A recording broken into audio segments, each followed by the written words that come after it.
I'm Jason Sylvia, and this is the Creative Capital Show. A show about creative people and how those creative people turn into entrepreneurs by taking their creativity and turning it into a business and facing all the trials and tribulations along the way. Theater. When most people think of theater, they usually end up thinking about a major Broadway production like Hamilton or Cats or Les Miserables. However, theater extends well beyond Broadway and into our own backyards. Unfortunately, most people, when they think of theater, don't think about their local playhouse or all the local writers, actors, directors, stage managers, and all the other resources that go into putting on a local show. So I decided to bring on not one, but two guests for this episode to talk about what goes on in front of and behind the curtain.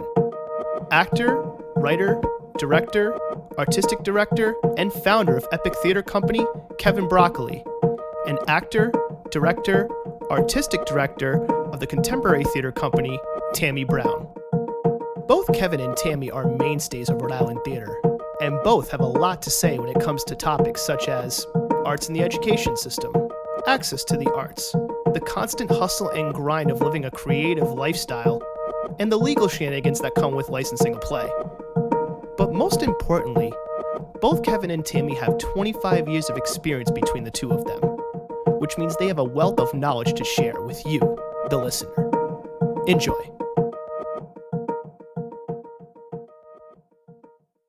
I wanted to start off a quote from another podcast and a quote from John Leguizamo. John was talking about how he liked theater more so than movies. One of the reasons why was that he felt with theater, he said that there was no barriers.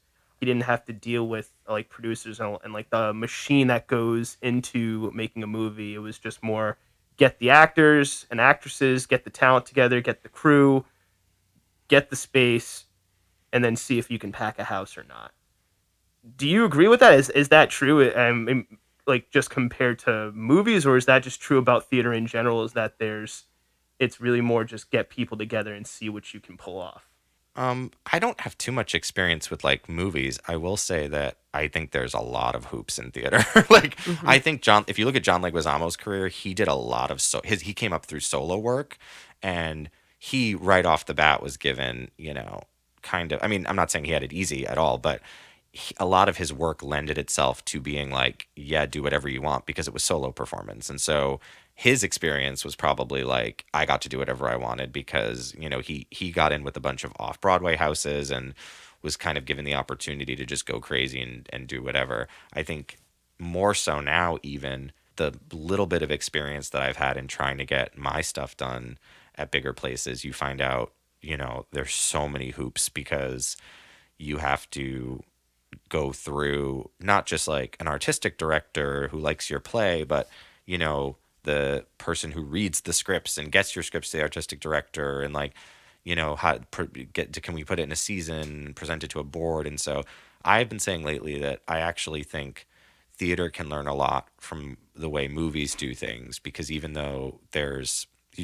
obviously probably still a lot that goes into bigger movies, I find that like with movies, you can just grab an iPhone and go film something. And I think there is a little bit more autonomy there. I'm lucky because I have a small organization, so we have a lot more leeway with what we can do with theater. But you notice once you start going up higher and higher, there is a lot of these regional theaters and stuff have gotten a little more corporate than they used to be. And so I'm sure years ago it was probably like the Wild Wild West, and that was exciting. But I think it's gotten a lot more administrative now. I don't know how Tammy feels about that, but I definitely feel like there's a lot more red tape. Yeah, I think it's, we're talking about business and theater and art, and, it is two separate things. You can do your art, and I think if you are a theater maker, and Kevin has a ton of experience doing this, I don't have as much, where you have an idea, you have a show, you want to do it. So yeah, you call up a bar and say, let us do our play in your bar, and you get your friends together and do it. The contemporary theater where I work now was begun that very way. Chris Simpson, who was the artistic director, is now the executive director. came out of college and got a bunch of his friends together and said, hey, let's do some plays in the summer. And that was the beginning of it. But it wasn't a business yet. It was a bunch of friends doing their art that they liked. And then he decided that over the course of time, he got enough people together that it was like, let's grow this into something that can last. Let's grow this into an organization that can sustain itself, where we have staff and we have a budget and we have our own space. We own our own space now. But that took it's still ongoing. It's only just been recently that we've been able to have an executive director and an artistic director to be able to handle the business side and the artistic side separately.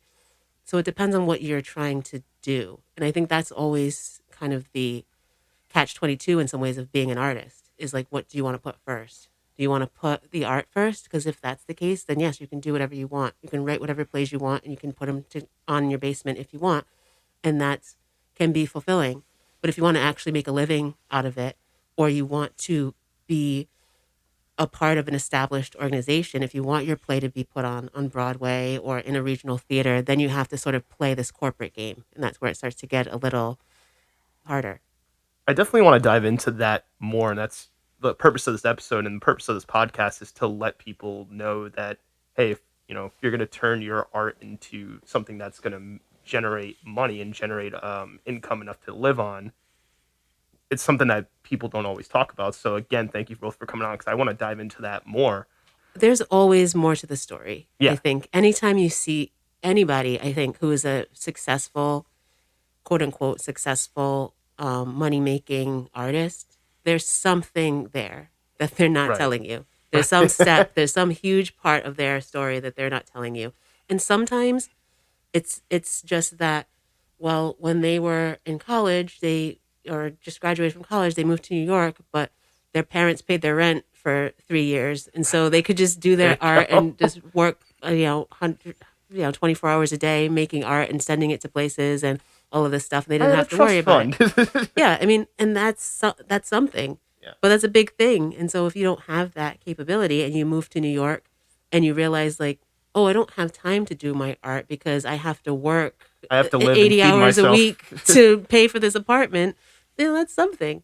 And if you look at the people now during the pandemic, there are people who are like have multiple Tony Awards, who are doing digital master classes. And I don't think they're doing that because they were bored. I think they, if you can get $500 for going on Zoom for an hour and letting some girl sing and giving her notes, then they probably need that money, So it's interesting because I was shocked when I was younger and I found out how much you make every week doing a Broadway show. I thought you made thousands of dollars. I thought if you're in a Broadway show, you're making $4,000 a week or something. And I wasn't taking into consideration living in New York is so much more. It's one of the most expensive places to live in the world.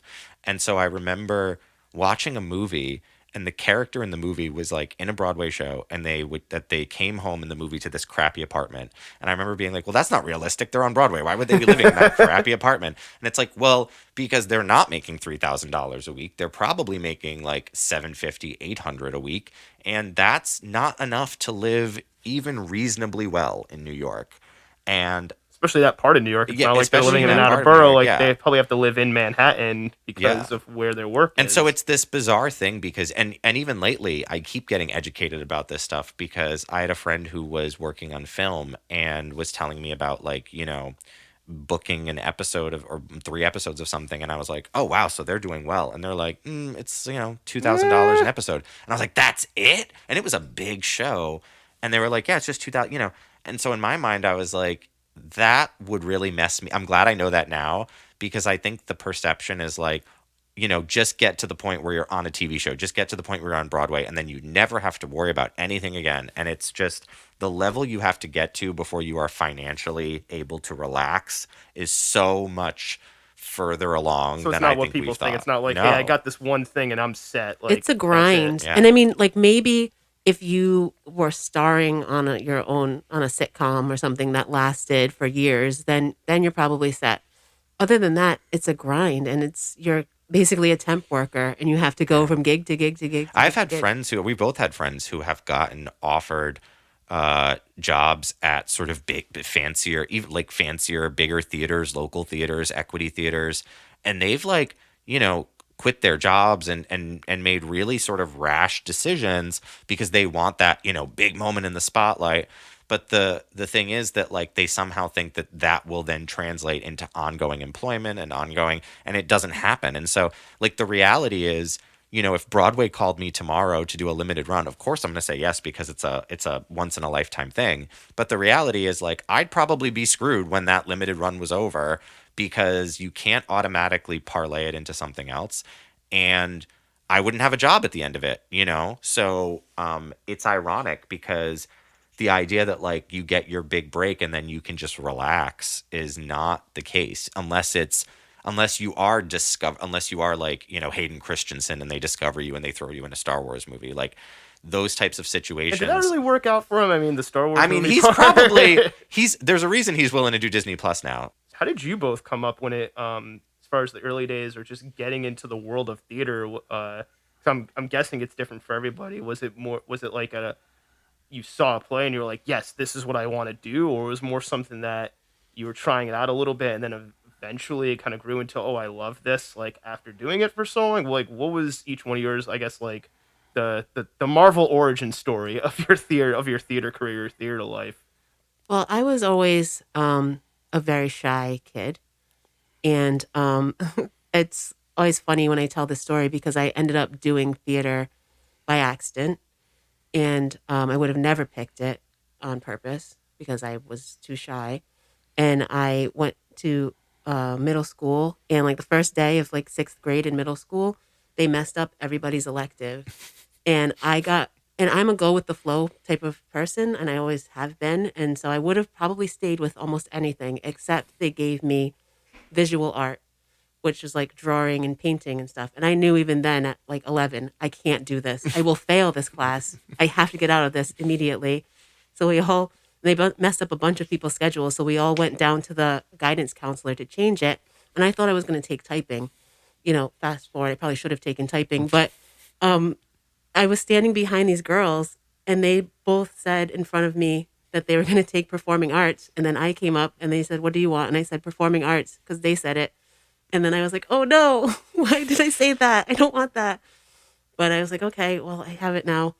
So I went to the performing arts class, like sixth grade, and it was like, I found my home there. It was like unbelievable. It was so fun. And it was, I'm very much in the mindset now that there are so many young artists that don't know they are.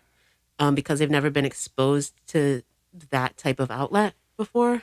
And so art in schools is just so important, and exposing kids to all different types of experiences is so important because I would have never even thought that I was capable of doing performing on stage until I happened to join it by accident. What's crazy to me is I've known you both for years, and Tammy, like the fact that you're just like, oh, I was a shy kid, 'cause I would have never have guessed that about you as far as I've known you. And do you ever think, oh, if that mistake didn't happen where the electives got screwed up, like would you be living a completely different life right Yeah, now? I do think about that because it's like definitely the center of my life now. And it has been for, like 20 years, like officially. And yeah, it's such a huge core part of who I am now. And so I wonder, like, what would have happened if I wouldn't have found that purpose, that like part of myself that was there that I didn't know was there? What would I have become? And then you look at other people. So it's the pandemic right now, and there's no theater going on really, no performance going on right now, and so I had to take a regular job, and I look around at the people who work near me, and they're not artists, and they don't have that other sort of outlet in their life, and I just think, what must that be like to not have that? I think it's pointed that you touched upon that when you were seeing other people that are working and you're like, well, what do they have? Yeah, if You know I what I couldn't mean, as far imagine as just that. going to my job and coming And home that's and that's it. it.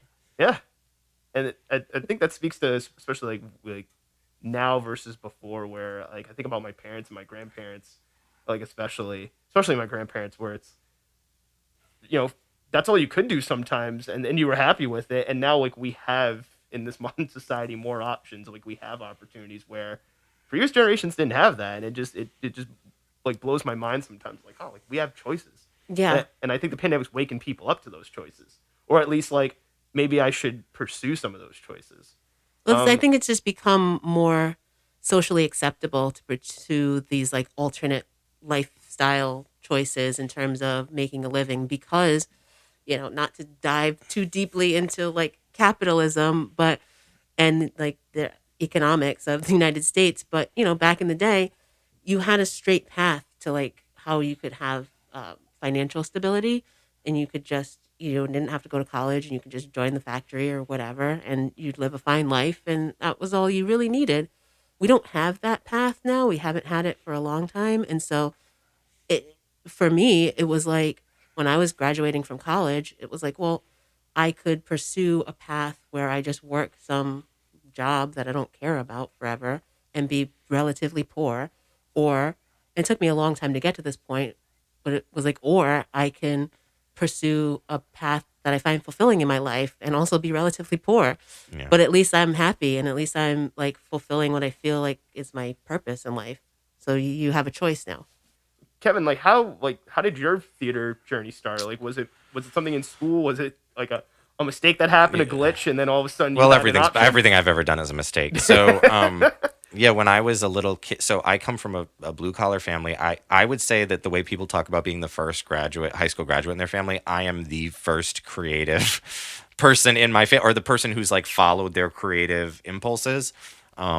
Because to me, looking back as a little kid, it should have been really obvious that like, oh, we need to get this kid to an acting class. We need to get him to I joke that had I had a stage mother, I would probably already have an Oscar by now because I was always. Or you might have a drug habit. I mean, either one, probably both, or both. Why not? Why not both? So, I was always memorizing entire movies and then performing the movies for my family in the living room every holiday, center of attention, like sucking all the air out of the room every chance I got. Just very much a little drama queen. And my family really didn't know what to do with it. They thought it was amusing, and they would say things like, oh, he's going to be in movies. But like, I don't think they knew how to make that happen. And when I was in third grade, we did Bambi. And I remember looking at the script and saying, Bambi doesn't have all the lines. The narrator of Bambi, of the kids version, was Mr. Owl. And I was like, Mr. Owl has all the lines. I want Mr. Owl. And so back then you were like, I was already like, it was a little Machiavelli. Yeah, I already was like, 1, 2, 3. Okay, I want Mr. Owl. So, so every boy in the class wanted to be Bambi, and I just was like, I'll be Mr. Owl. And so they just like gave me. But I remember they split up all the roles because they wanted to give all the kids as many opportunities as possible. And so there were 2 Mr. Owls, and there were 2. So I was like Act 1 Mr. Owl, and Act 2 Mr. Owl could not remember lines. He was a third grader, and he couldn't remember lines. And so the teacher was so frustrated, and he went to her one day crying and was like, I don't want to do this. Like, I'm not having fun. I can't remember lines. Because back then they used to just make everyone be in the school play. Like, it didn't matter whether you wanted to do plays or not. I remember that, yeah. You had to do the school play. You're doing this whether you like. And so, you're voluntold. Yeah, so he didn't want to do it, and he's all upset. And I raised my hand and I said, I know all his lines. So I can do his lines and my lines. I can do the whole play. So that meant I was the only kid in the show that wasn't doubling up. And my teacher, I'll never forget, like, because I didn't think anything of it. I just knew this was the thing that I could do. I could speak loud enough to be heard. I didn't have any fear at all about being in front of people. I to this day, I envy my third grade self ability to memorize stuff because I do not remember looking at that script. I think I remember glancing at it once and just knowing all these lines. And I did the play, and my third grade teacher was so, like, I remember her literally grabbing me by my shoulders and being like, this is what you're going to do. You have found your thing. This is it. Do you remember that third grade teacher's name? Mrs. Faria. Yes, I'll never forget it. I've tried to track her down because I'm like, do you know what you started? But she was so encouraging. Now, the funny thing, like everything in my life, peaks and valleys. So then I'm on a high because for the first time in my life, I'm good at something. My parents tried soccer. They tried karate. They tried everything. And I just failed miserably at everything. And it was the first time I was really good at something. And I remember her pulling my mom aside and being like, you need to have him pursue this. He's really good at it. And my mom believed her, but my mom was just like, it was before the internet. So like you couldn't Google acting classes. You had to really work to find out how to like get your kid these opportunities. And my mom was a working mom, and like she just didn't know like what you're supposed to do if your kid is good at something like this. So like she sent me to a couple acting classes and stuff, but she didn't know how to look up where there would be auditions for stuff. And so I remember the very next year, but I was good at something and I was so excited. And the very next year I got a teacher, and that bitch's name was Mrs. McGovern. And I won't forget her name either, because she decided I had gotten a little too confident and I needed to be brought down. So when we did the play that year, she specifically, I remember, not only gave me like the smallest role, but told me that she gave me the smallest role because I needed to like basically be humbled and like understand that like, I had gotten too cocky and I had What grade was this? Fourth grade. Yeah. Fourth grade. I Yeah. thought, like, the way you were talking about that, you were Fourth grade. like in high Nope. school or at college. Fourth grade. Like one grade after. And so right away You need to it be was humbled. yeah. And so right away it was that thing of like, you're good at something, encouragement, but then, and this is why someone said this and I think it's so true. They should switch where like kids in elementary school should have 5 teachers a day. Mm-hmm. And high school kids should have 1 teacher a day, because in elementary school, you're bored all the time, right? Like the idea that we put 8-year-olds in a room with the same person for 8 hours, and we put teenagers who desperately need stability, we move them around to 17 different places, is so bizarre. And so I was a little kid. I didn't know what to make of it. The year before, I had someone telling me I was a gift. I need to own it. I need to embrace it. I need to like live it. And then the very next year, it was like complete opposite. Nope, like you're being too. You're awful. Yeah. And my mom, I will say, like my mom is very much in the blue collar mentality of like, never think you're better than anyone else. Like you are not better than anyone. And I don't mean that in the sense of like my mom broke me down, but when my mom was coming up, the worst thing you could be was a braggart, cocky, overly confident, like. And so when she heard that, she took the teacher side and was like, yeah, you can't be bragging. You can't feel good. You can't necessarily. And I don't think she meant like you can't feel good about it. But in her mind, it was just like, be quietly confident about the fact that you're good about this thing. And anyone who does theater knows that's not a thing. If you're going to be good at theater. Confidence when it comes to the theater? Like if you're going to be good at theater, you better be ready to own it and like be loud about it and proud about it. And like, I was such an insecure kid that, yeah, there probably was a bit of a pendulum swing. But so then in 5th grade, we didn't even do a school play. So like the funding got cut. So by the time I got to like, it was a long time before I got to regularly do theater. And it was always that situation of like, and I think Tammy can tell you it's the same thing. It's like 1 victory, 2 failures, Yeah.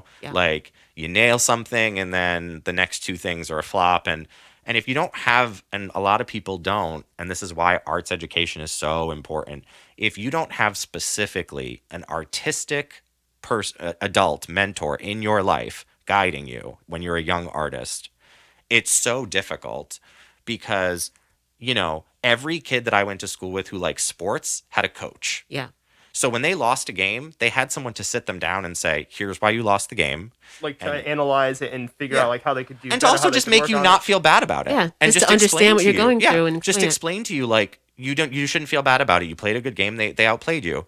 But try harder on the next game. That's it. But when you're a little kid who likes drawing, who likes dance, who likes all this, you don't necessarily you're on your own. Have that person stuck in your own head. Yeah.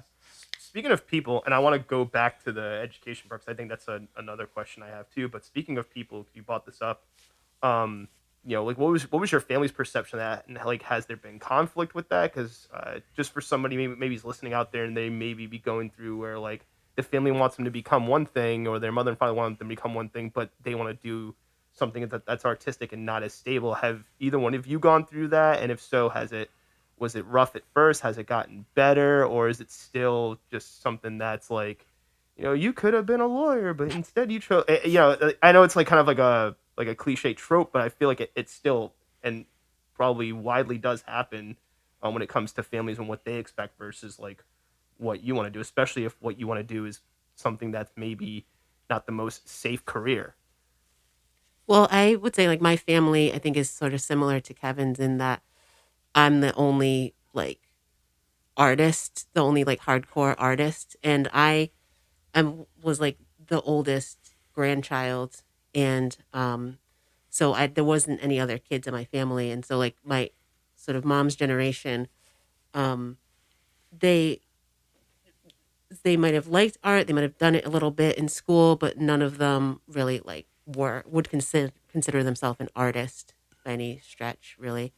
But I really benefit and have benefited from the fact that I feel like in my family, I am definitely an odd duck. I'm definitely the person who's like, oh, out in left field.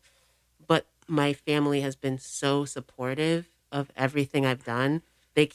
My entire family, my mom is the oldest of 6 kids, so I have like 5 aunts and uncles, and they're all married and stuff. And for the longest time, all throughout my elementary school and middle school and high school, they all came to every show I did. So they were supportive from the beginning. They Yes. were like, we don't understand. Like, We don't they may not understand understand you. it, but like, we got your back. But We're we not got going your to tell you to back. go do something else. And I think it's like kind of like the thing that Kevin said, but like almost in the reverse, where they saw that I was doing this thing, and so they wanted to just support it, but then they saw that I was really good at it. And so again, they didn't quite understand what that meant or what I should do with it or how they could mentor me. Like they had no idea what to tell me to do, but they knew I was good at it. So anytime I would show that I was expanding into doing it more, they were all in favor of it because they knew I was good. Yeah, it was a Was it the same for similar. you? Yeah, it was. I would say they didn't necessarily assist in it, but they never stood in my way. And my mom would drive me. You know, she had to pick me up every day from school because I would do drama practice every day. And so, you know, my mom, who was working 3rd shift already, and would drive me to school in the morning on the way back from work, and would, you know, I couldn't take the bus because I had to do if I didn't get in a play in high school, I would stage manage. I would volunteer. Like I never wasn't doing it. And so every day, and I didn't drive until I was out of high school. And so like I didn't have a car, and, you know, I couldn't drive myself around. And it's funny because my mom was supportive of me being an actor, but she was super supportive of me being a writer because in her mind, there was something about being a writer. Like my mom was a reader. So in her mind, like, oh, well, you can make a living doing it. Like she understood like, well, there's a way to make a living. But as people who grew up without money, they were like, listen, we don't care. We understand what it means to have money versus to not have money. And we just don't want you to not have money. And so, and I don't think that's like it's not that thing where like I don't judge them for feeling that way because they grew up having nothing. And so it's all well and good to be like, I'm following my passion. But my mom is like, have you gone to bed hungry in your life? Then don't fucking talk to me about what your passion is because you don't my mom's like, They're operating off their experience and what they well, and my lived mom's through. also, and I get it. My mom's like, I didn't, you know, they came up like my mom and my stepdad and my family, like they worked so hard so that I think there's this weird thing of like, we worked so hard so that you could have all this stuff. And now you're now you don't want it, damn it? yeah. Like you don't care about it. What do you know? And so I understand that it's very, I'm in a very privileged position of being able to pursue what I want to pursue. You know, not everybody can.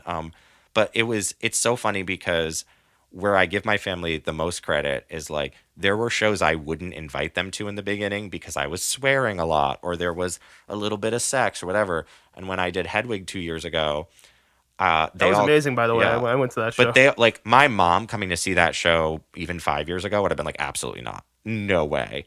And she was like, no, I'm coming. Oh, so this And- wasn't just like in your high school and college days. This is like just even in your adult life. Like, I don't want my mom or dad. I don't coming think to anybody this wants show. to see their parent. Like, I mean, like it's, you know, Hedwig, I was like, yeah, you can come. Hedwig makes but, sense. Yeah, but like, you know, Tammy and I both did bedroom plays. Like none of our Oh, families none of my came to family. see No. that. I you told know? them that was the only play I've ever done where I specifically told everyone in my family not to come. Bedroom plays for those. Hopefully I'm getting this right. For those that don't know, I think each scene gets like raunchier and raunchier. Yeah. Mm-hmm. I was And asking Tammy you had why- the raunchiest of the scenes. and I couldn't be in it because I was going to New York one of the weekends Mm-hmm. where, and even when you were telling me the premise, even I was just like, Oh, yeah. I'm My I'm into job some- as an I'm into some artistic stuff, director is to but like, damn. yeah.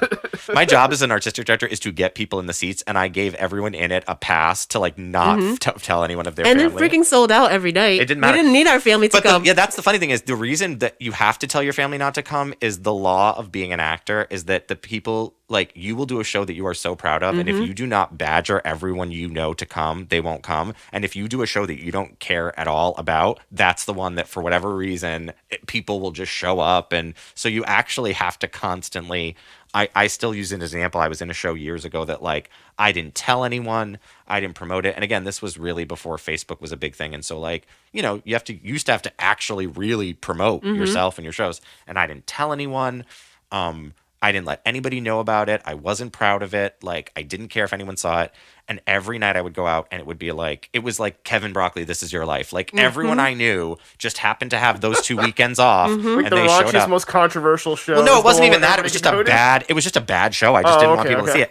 And then the worst part is like, then those people feel like they think that's what you do. well, not only that, but then like they got their credit for coming to see Yes. you in something. So then the next time you need them to come, they're I going to be tell like, people, well, I just show you. Yeah. Like sometimes if I'm not promoting a show that much, they'll be like, oh, yeah, oh, I'll come. I was like, I'll say, You have wait, to. wait for this, wait for the next one. I'll tell you which one. Like it's a big deal for my mom to come to something. It's not easy for her to come. She Yeah. works, you know.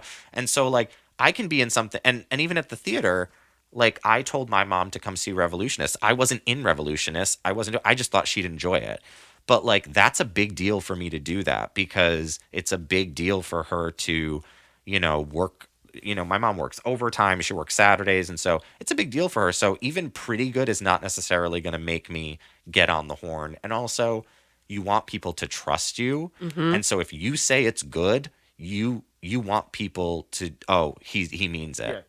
So you were talking about before how, you know, if you're an athlete in school or high school, you have a coach that can help you out and, you know, be that person to guide you. And so I wanted to ask about as far as, you know, what were your both experiences as far as education and theater and just theater within the educational system, both public and private? Well, I went to Providence Public Schools my whole life, even from Head Start all the way up through high school and even college.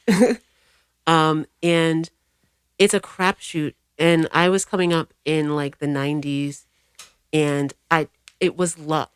Like I told you the story of like in 6th grade, I ended up in performing arts and it was just pure luck that the school I went to happened to have a performing arts program at all, but also in school as an elective and after school.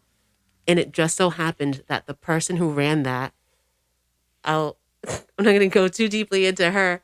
I have a love-hate memory of her because she was very formative for me, but also very strict and made me cry many times. But like she was a force. She built a huge, like very elaborate performing arts program for that school that she ran herself essentially. And also she like, it was a very professional mentality in that particular program. Like she was very, very strict with us. It was very like, the costumes had to be just so, and you could never miss one rehearsal. If you missed like 5 minutes of one rehearsal, you were kicked out. Like if you didn't do we had to have rehearsal calendars that we put in our binders. And if you didn't put the right like heading and like name and like date on it, like you would get marked off. Like it was so strict. And I am so grateful for that because it instilled a deep sense of respect for the art form, but also deep sense of professionalism and like diligence and like what it means to be dedicated to a rehearsal process at the age 11. But that was just luck. That was just, I happened to come in contact with this random woman who was like that. Like not every performing arts program in a school is the same, and not every school has a performing arts program in Providence. I'm sure that's still the case now.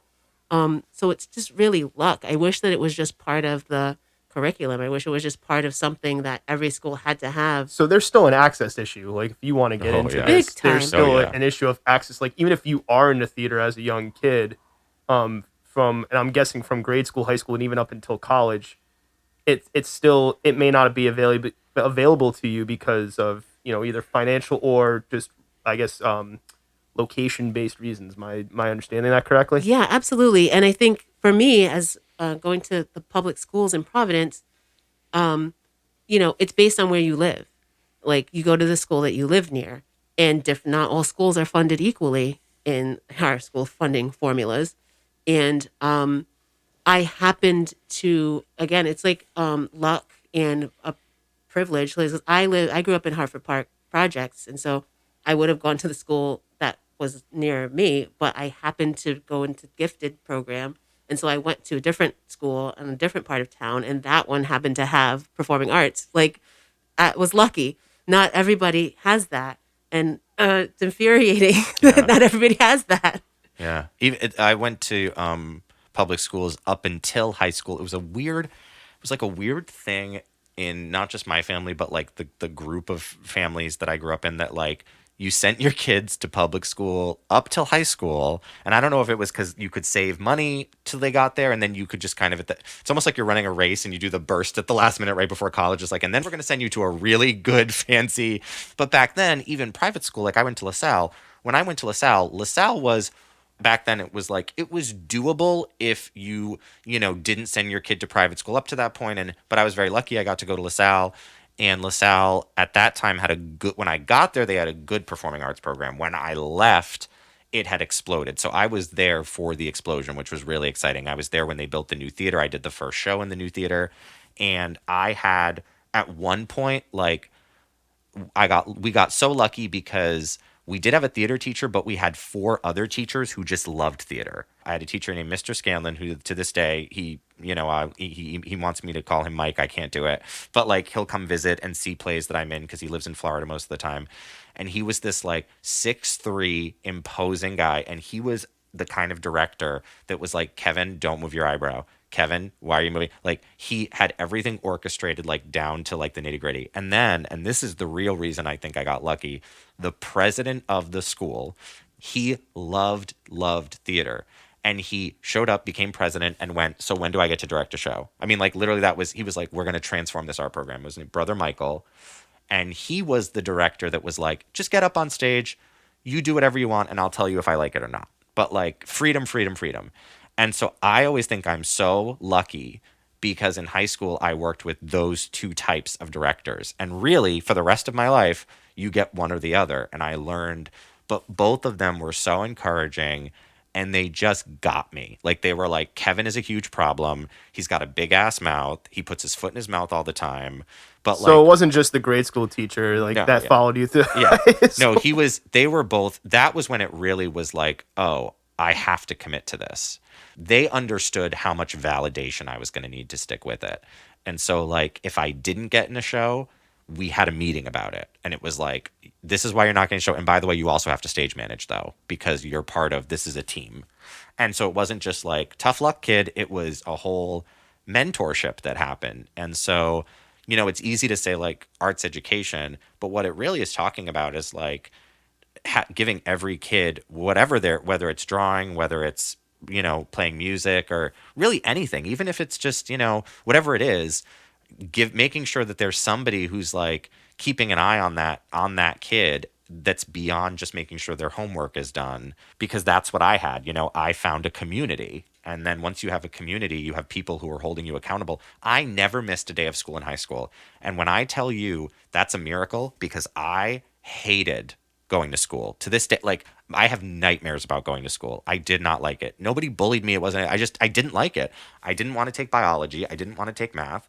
I wanted to be, the little kid going out for audition commercials and like doing homework on set. And so the only reason I never missed school is because if you missed school, you couldn't go to rehearsal that day. And my theater teacher would have killed me. So I never missed school. And I remember thinking, like, we had kids in my school who had huge absence problems. And as a little kid, I was like, or a 14-year-old, I was like, they should just do drama club, because in my mind, there was a correlation. If you're doing something and that if you're not in school that day, you can't do the fun thing, you're going to go to school. And so that's like proven. There's statistics about that. So when I hear like, well, arts are extra and this stuff is extra, it's like, okay, but you also have an attendance problem. You also have a problem where you have nothing.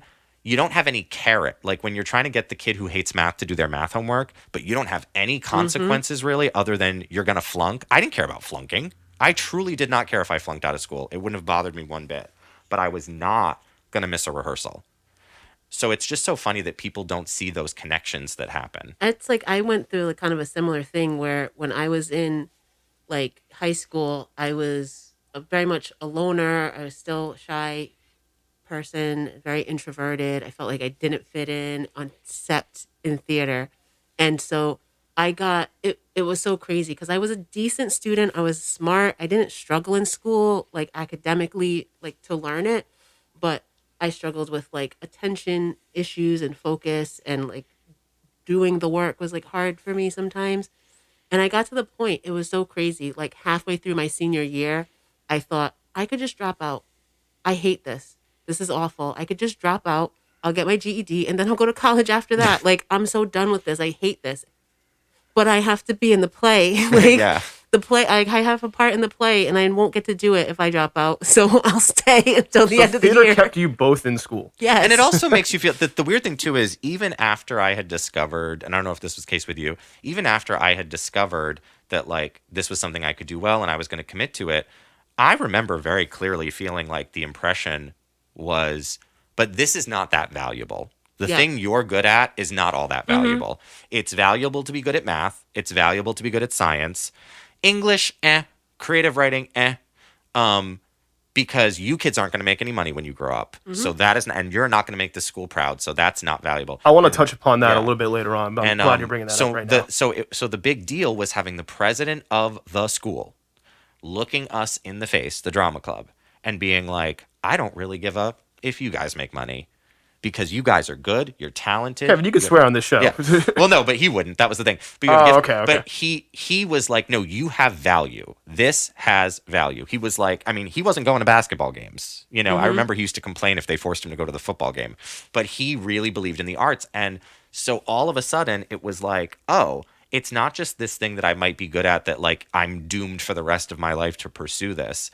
It was like, no, this has value. This is not less valuable than being good at math just because of standardized testing and how much money you're going to make later on.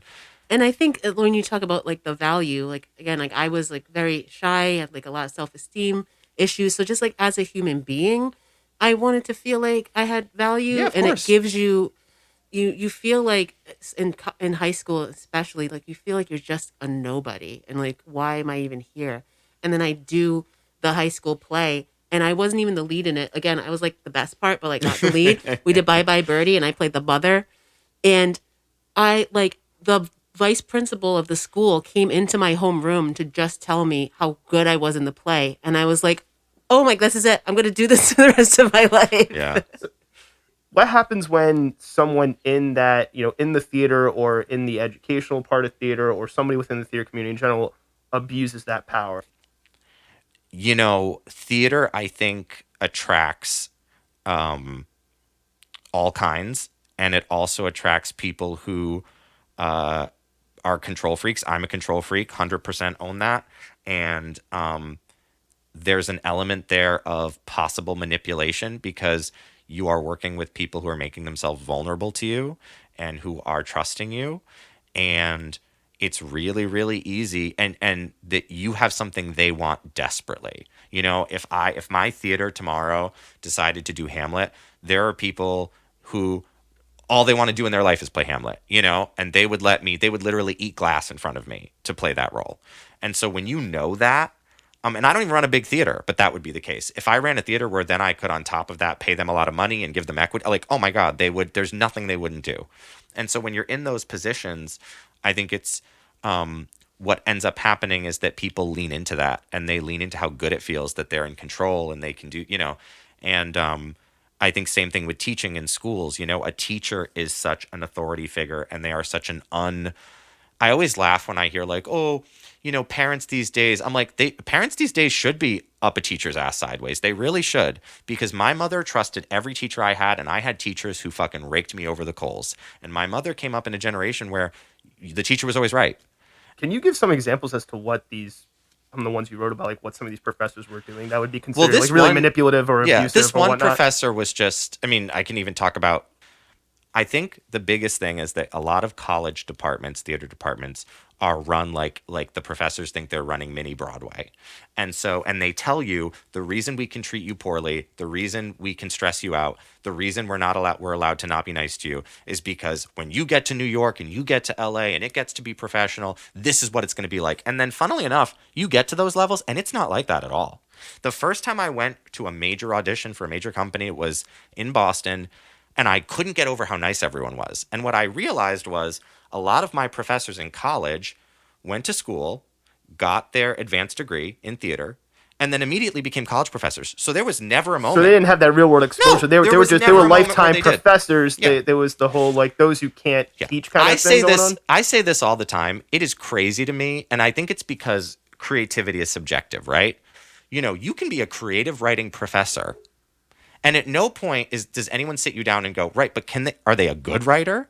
I mean, they know how to technically teach writing, but are they themselves a good writer? And it's the same thing with acting. Mm-hmm. I'll just say it. I know people who are not good actors who went and got a master's degree in acting, and they now teach acting at a college level, they have and a they degree, cannot act. and they're teaching it. Because at no point, how exactly would we talk about that, right? Like, what would you go in front of a panel of Glenn Close and Meryl Streep, and they're going to be like, yes, this person is good, they can teach. It's all subjective. So the problem is, and the people hiring you, like, what are they basing it on? They don't know anything about the subject. They don't know it. So what becomes the abuse is that you end up with people who aren't good, and I think secretly know they're not good.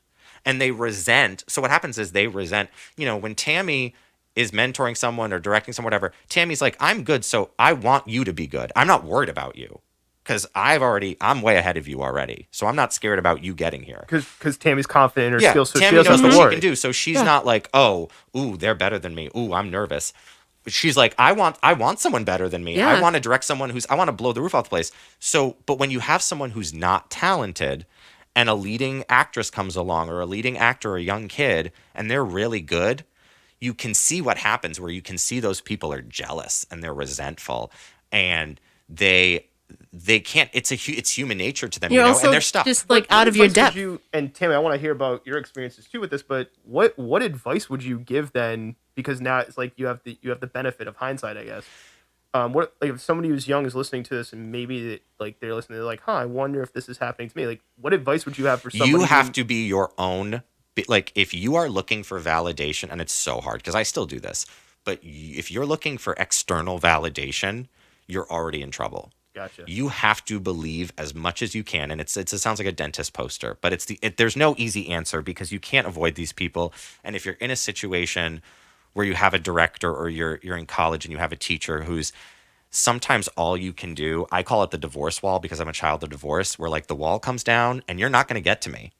You are not going to get to me. Like you can do whatever you got to do, but like my wall is down. You are not getting through to it. And I don't recommend that. My therapist tells me it's not really healthy to have that wall or deal with things that way. But I think ultimately what you have to try so hard to do, and I always had a hard time with this, is say, look, I know what I can do. And I know about how talented I am. And it really doesn't matter what this person standing in front of me. And it's tough because you also have to learn this person does want the best for me. They're just being tough on me because they believe in me, versus this person's trying to break me down for all the wrong reasons. And sometimes the tricky thing is sometimes it's both in the same person. So, I mean, becoming like, I'll get like super heady into the art of it. Like, if you let me, I'll try not to, but like becoming an artist and growing as an artist and becoming a good artist is a difficult process. Can be painful. It can be like revealing and like super vulnerable. And so that kind of is what it is. If you think you're just gonna kind of just breeze through and then become Meryl Streep, like I don't think that's how it really works. But I always tell every young person, even every older artist, you'd never have to consent to be abused ever or mistreated ever for any reason. And if somebody says to you, or you have the impression that, well, this isn't right, but if I speak up about it, if I say no. If I, say I'm not comfortable, then they won't cast me again. Then don't work there again. You should not work in an environment that is that toxic, that does not take your safety and your comfort into account. Now, at the same time, it is a balance, because as an actor, you do have to push your comfort zone, but it has to be in a space that's safe and for you to do that. And so I think there's a culture amongst actors in particular that says we have to put up with abuse if we want to get the good thing we want. We have to, if we want to get the role, if we want to get cast, if we want to get cast again and again, if we want to go to Broadway, we have to just be abused, and then we'll get what we want. And it's like, no, you do not have to be abused ever. Both Kevin and Tammy talk about the importance of having a good mentor, and I couldn't agree more. Regardless of your creative industry, a good mentor can be invaluable to your career and your growth as an artist. However, be careful when considering a mentor, because a bad mentor can kill your career before it even starts. Can somebody pre-COVID, during COVID, post-COVID, make a sustainable living just being an actor, an actress in theater that's like not Broadway, like not a big, huge Broadway production? You even said, Kevin, that even if you do get that production, it doesn't necessarily mean money. Or do you have to be, I think the word's polymath, if I'm saying it correctly, stage manage and write and do this and do that, and that's how you make a sustainable living? Like, do you have to do multiple things, or can you just do the one thing within theater and actually make a sustainable living at it? But is that possible in today's day and age, or any age? I will say that I never prioritized the financial aspect, which is, I don't know, probably to my detriment, really. But I never prioritized that because it was always the most important thing to me. I'll just say I worked like a regular full-time job until I was like 27 or something. And then I quit it. And I wanted to pursue acting and theater full-time. But I didn't want to move to New York. So I stayed in Rhode Island and was trying to be a full-time artist. And the very first year I did it was so hard. And it was just about trying to figure out how to cobble together a living somehow. And by the end of that first year, it was really, really hard. And I had to get a temp job at that point because like my sources of income were really, really drying up. And so I took a moment and I said, look, there's a chance I'm going to be poor either way, probably. So my most important thing is to be happy. I want to be happy. I want to be fulfilled. I want to be doing work that's meaningful to me, and then I'll be okay. And so that's been my guiding principle ever since, is I prioritize that. It's hard to prioritize that and also making a steady paycheck because, I just did Hamlet like a year ago, and, you get paid a small stipend. Like I wasn't making a living off of that, but I wouldn't trade it for anything. Like that artistically, that was, I got to create my masterpiece in a sense. And so I wouldn't trade that. And I wouldn't want, personally, for me, it's like I wouldn't want to do sort of like go from maybe like national tour to national tour or something, being like in the chorus and just going from chorus to chorus to chorus to chorus and not ever really having like a decent role. Like I wouldn't want that for me. And but doing a bunch of shows that I didn't care about, I wouldn't want that for me. Like I don't think that I would consider that to be a fulfilling life, but yet you're making a living off of it. And some people would consider that to be a fulfilling life. So I think it's really important, if you want a life like this that's like centered in the arts, to prioritize what you think is important. And for me, the artistic side for me is more important. And to answer your question, which is, can you make a living at it? I think yes and no. I think you have to realize that if you're an actor, you're a perpetual temp worker. And so you might get a great gig that's going to keep you going for a little while, but then the gig is going to end and you need to find something else. And maybe there will be something else right away. Some actors are really good at that hustle and they can keep going from thing to thing to thing and keep themselves sustained without having to find other work. But that's really hard and very rare. Every single actor I know personally does other things.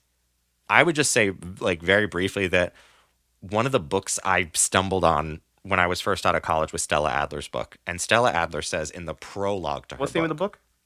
It's just Stella Adler on acting. Oh, okay. But one of the things she says early in the book, and she wrote this years ago, is she's like, if you want to be an actor, I need you to visualize a life for yourself where you are sleeping on a mattress on a floor, you don't know where your next meal is coming from, your rent isn't paid, and you don't care because you cannot see yourself doing anything else.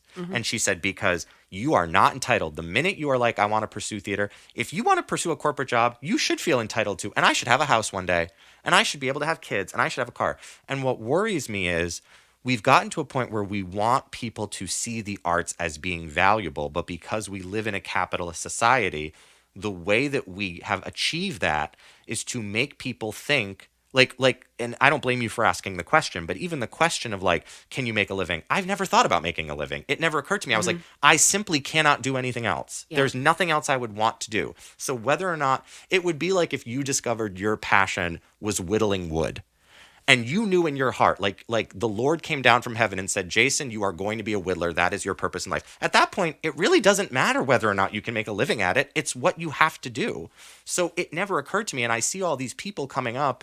And lately in the pandemic, I've seen people who are like, I don't know what to do. I'm a chorus boy and I bought a house. Well, who the fuck told you to buy a house? Well, I was going to more of the question because I noticed you do multiple things. Like you don't just do. No, I'm a writer. I have a day job. I still have I work at a library. Okay. I have a day job, and I've had to I've always had to do all different kinds of stuff and writing. Not at the level that like Tammy really hustles. Like I feel like I half hustle compared to what she does. But like I slept on an air mattress for years. Like I didn't have furniture in my apartment for years But in my mind, it was like, I stand in front of 300 people who get on their feet and clap for me. A lawyer is never going to have that. So I could have an in-ground pool, but I chose to have that it's moment. And that's why I asked the question, because I want to be like people who are listening out there to make to know like this is gonna be like from what you're telling me, this is gonna be a grind. This is not gonna be like something else. Yes, you know, like I think you have to realize that there's trade-offs, and I think if you're a young artist of any kind, you have to think about what role do I want art to play in my life? Do I want art to be at the center of my life, or do I want something else? Hobby. Do I want a hobby? Do I want something else to be at the center of my life, and then I do art on the side? And if you decide that you want art to be at the center of your life, then you have to create a life that allows that. And so that's what I've done is like I prioritize doing theater. I prioritize doing work that's meaningful to me, and I try to get paying work that is related to art in some way, but it doesn't always happen. But it doesn't matter to me as much because art is still at the center. Also, are people who work in theater, and Kevin, I want to get your experience on that too, but are people who work in theater like, I guess if they had to do their taxes, are they like general contractors, or are they kind of like their own? Worker, my mom just called me yesterday and was like, you have like 9 W-2s and I haven't even been working this year. Yeah, I think and my entire life is W-2. Like, generally would you classify speaking, like a person who works in theater usually as like a general contractor in that sense? Yeah, like I've been basically a freelancer this whole time, and I think it depends though on what you're doing. Like, and you even have multi-state, right? Because sometimes you'll go into Massachusetts and Rhode Island, but like it depends because at my work at the Contemporary Theater, I'm on the payroll now because I'm going to be a full-time employee there. But even before that, I was on like their payroll, and so I would get paid through that. But so sometimes, like if you're, it's really kind of complicated. But like if you work on a movie, every movie is its own individual corporation that's created. Right. And so you're going to get paid as a W-2 from that. You're going to be on the payroll like as an employee and get money from. But I'm guessing plays is not the same. Like you're kind of having to manage your own money and whatnot. Yeah, like so it depends. And I think most plays that you do, you're probably going to be getting a stipend. It's probably not going to be like a wage unless you're equity, which I don't even know how equity people get paid because I'm not part of equity. Equity is the actors union. Equity is like you actually can get stipends with equity, but you can also get a weekly. And I'm sorry, I don't want to interrupt that train of thought, but do you think that there's you said you were worried and about entitlement. Do you view the generation coming up as having it easier or having a sense of entitlement, or no? Just want your quick thoughts on that.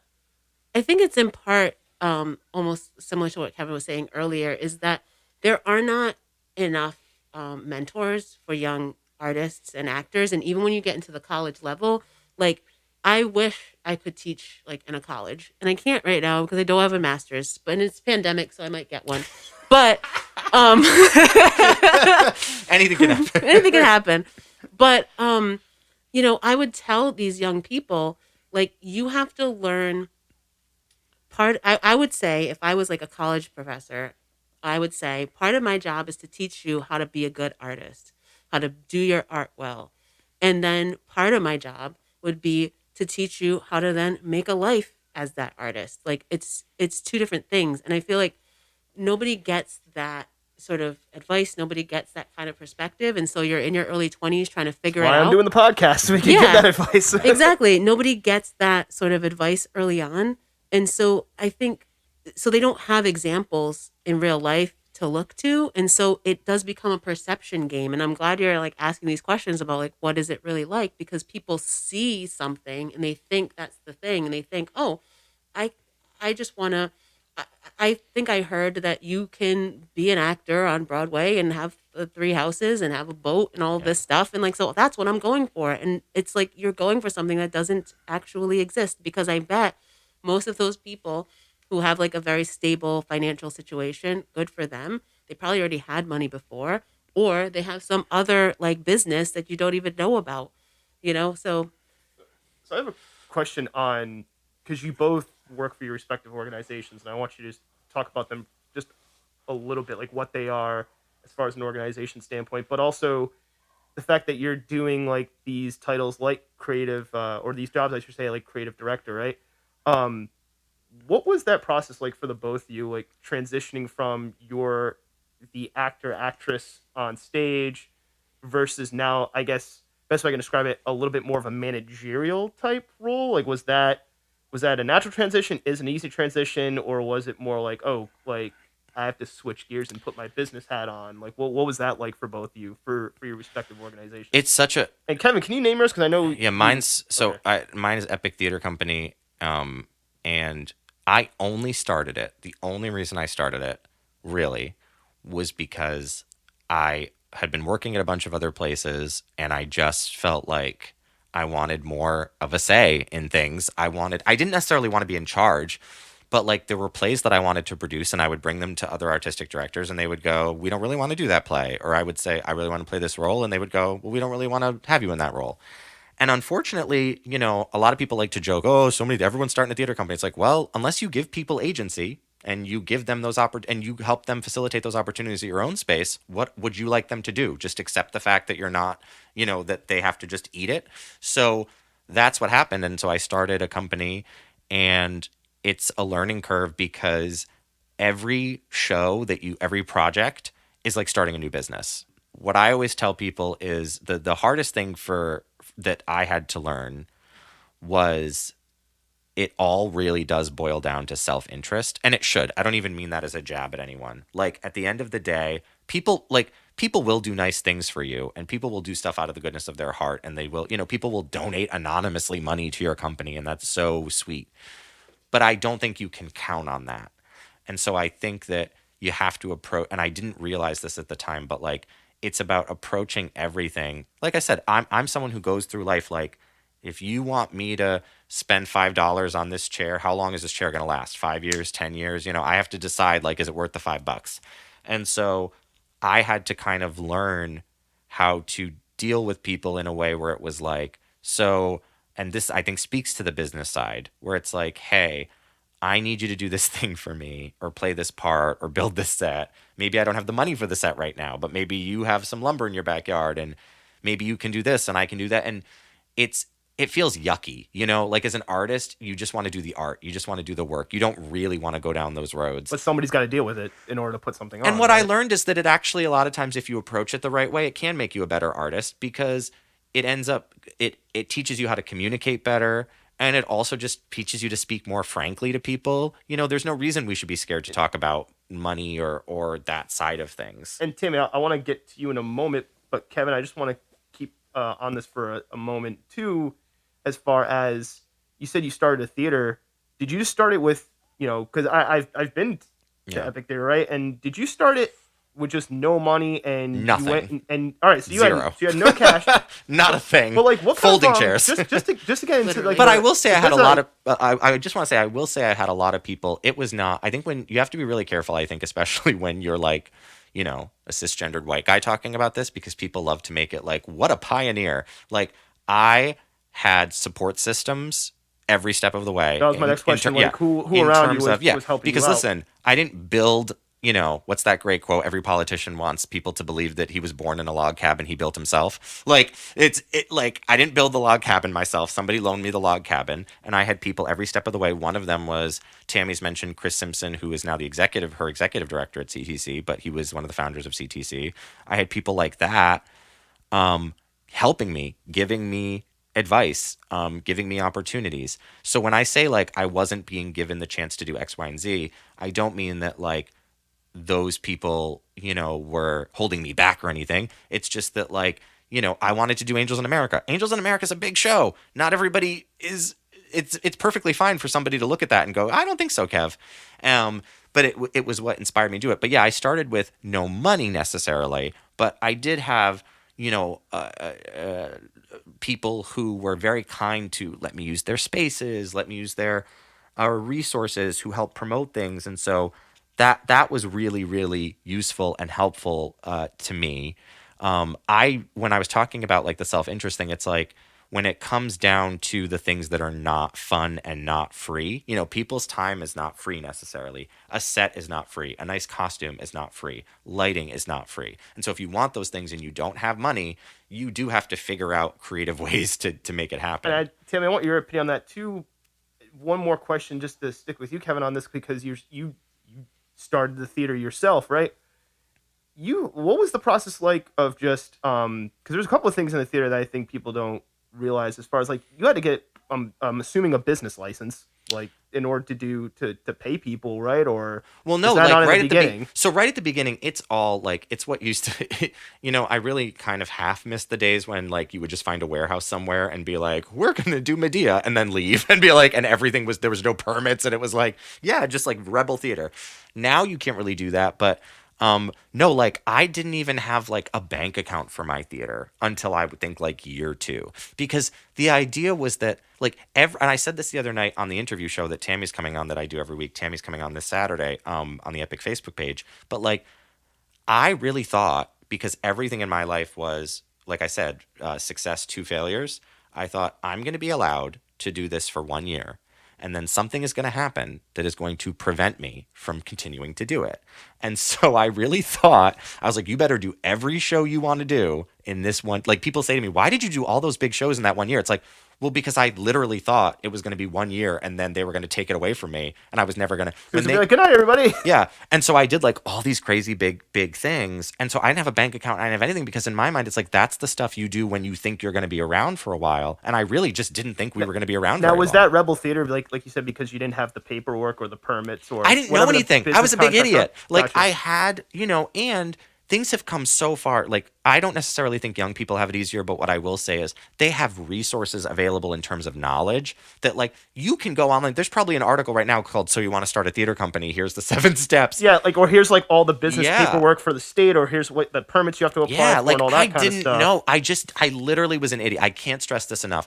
When Chris and the people who founded CTC like were so smart about it, like they really knew what they were doing. They had like Terry Simpson and those people and that was so great. Like I was just a big idiot, and I'm not saying I couldn't have found out how to do that stuff, but I really just thought I just want to do these 6 plays, and then we did them. And literally, there's a version of this story where somebody comes to me at the end of those 6 shows and goes, okay, you're done. And I go, okay, cool. I'll go back to being an actor.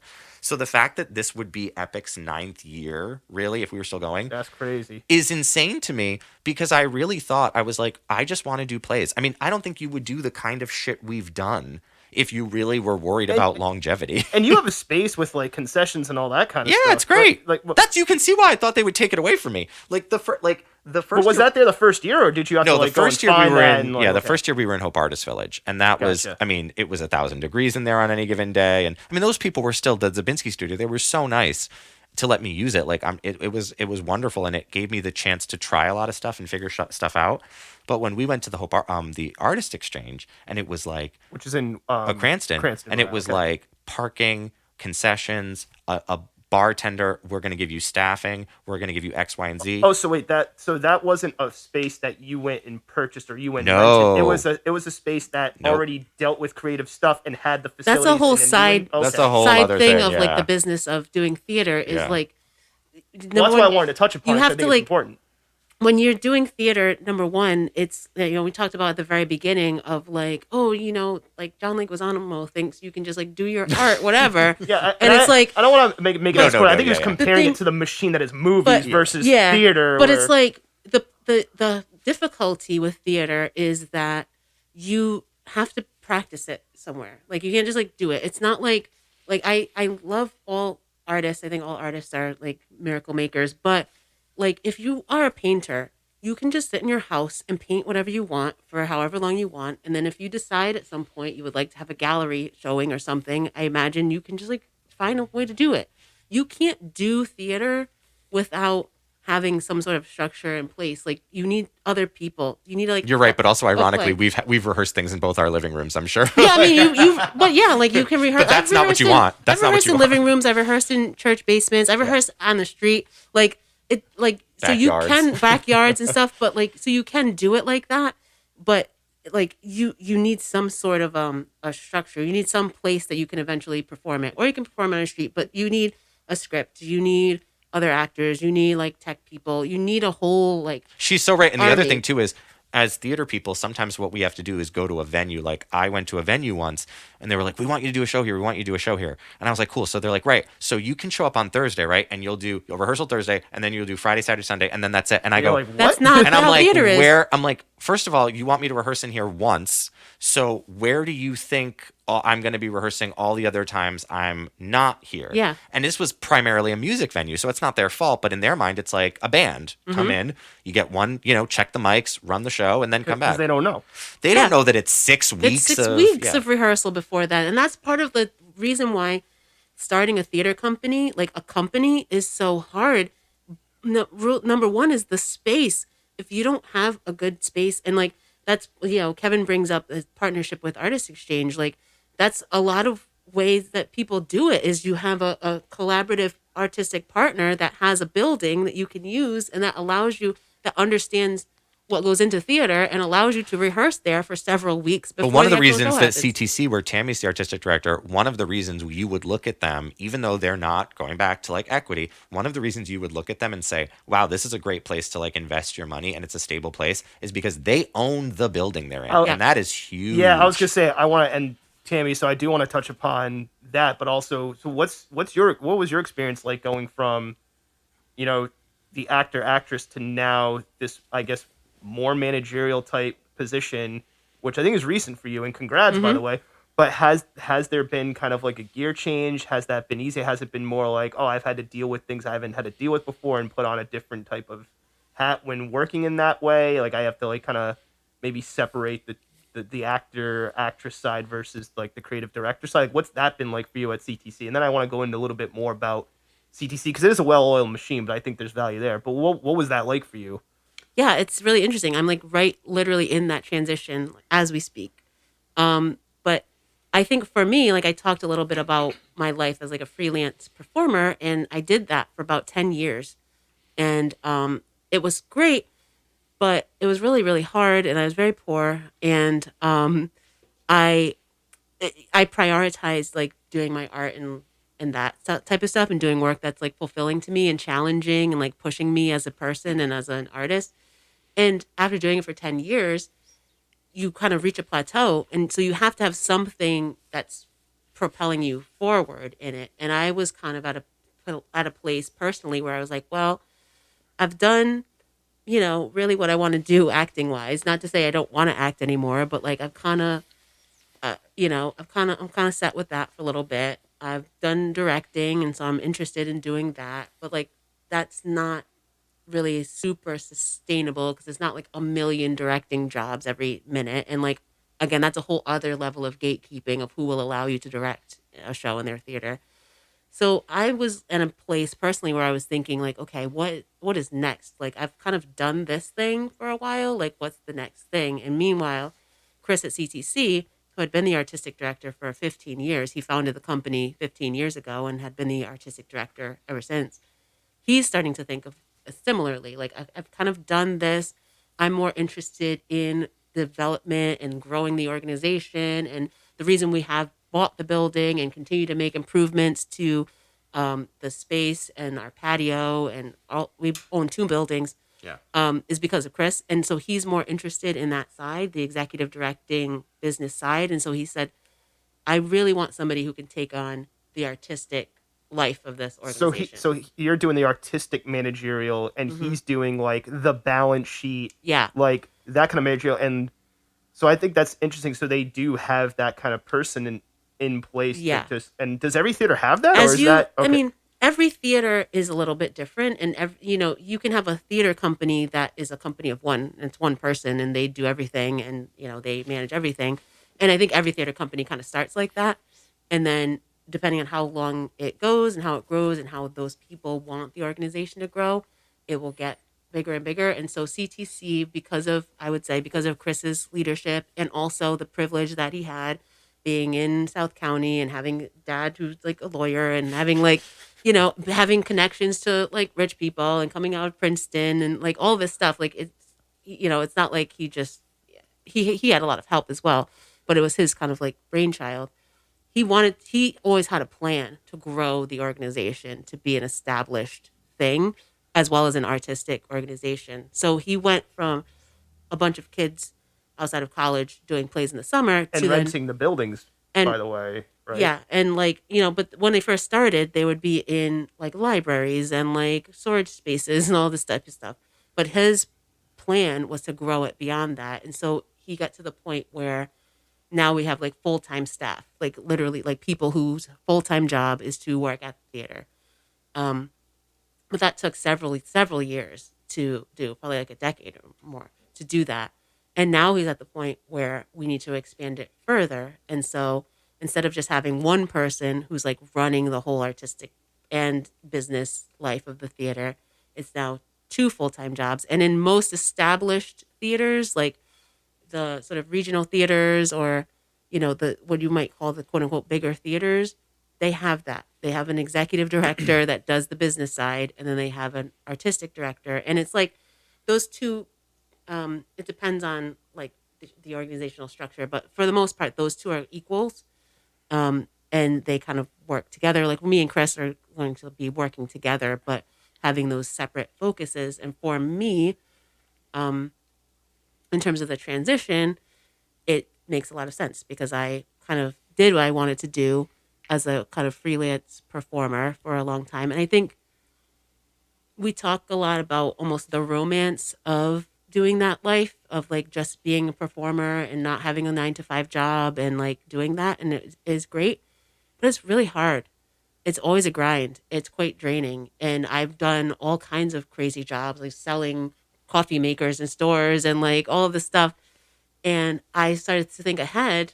And it's like, am I going to be 40 and selling coffee makers in stores still? Am I going to be 50 and doing this or 60? Like, where does this end? And so I think it continues to be a balance in terms of like how much of the grind do you want to have in your life? How much art do you want to have in your life? And just, you kind of have to figure that out as you go. And also the last thing I'll say about that is like deciding that, okay, I've done this for a while, time to transition to something else is okay. We have it ingrained in our mind that like as actors and maybe other artists too, that if we didn't go to Broadway or didn't go to LA and didn't have like some hit TV series and didn't, get a Tony or whatever, and then we decide to transition to something else at some point and decide not to just be a full-time freelance performer, that we have failed. we didn't really do it. We're a failure. We must have given up because we couldn't make it, blah, blah, blah. And it's like, that's not true.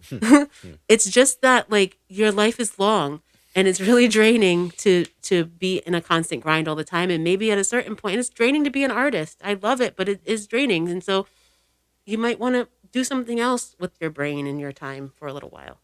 What are all the positions within like a theater company and putting on a play? Because you were talking about stage managing, and you're the artistic director, and then there's the executive director, then there's like the actors and actresses. And the general manager is a big thing. The general manager. Yeah. So exactly. So can you just break down what some of these positions are for people, and like, because maybe people listening out there don't know all the different options of what you can do in a theater working wise? Yeah, there's so many like, because the bigger you get, each thing becomes so like, you take something like marketing. So like and concessions and bartending, Yeah. Some places but have bars. So like none of our theaters are neither of our theaters are big enough where we would call these like departments, Right. like where it's like, Right. oh, we have 7 people in the blank whereas department. like Trinity Rep has literally There's a marketing hundreds. department. They have hundreds of Yeah. employees. The ticketing department, I think, right? Oh yeah, There's box office department. It's a department, and it's like Yeah. several people in that department. So that's like a huge, like multi-million-dollar, like tens of millions. If you want to talk kind of like in terms of scope,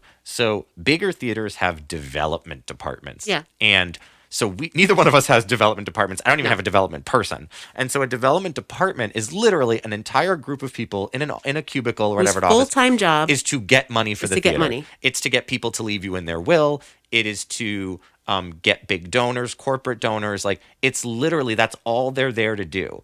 And the tricky thing about that is that like, Tammy and I could both maybe find someone who likes drawing to make us a poster for really cheap if we wanted. We could both find people to read scripts for us and help us with that if we wanted.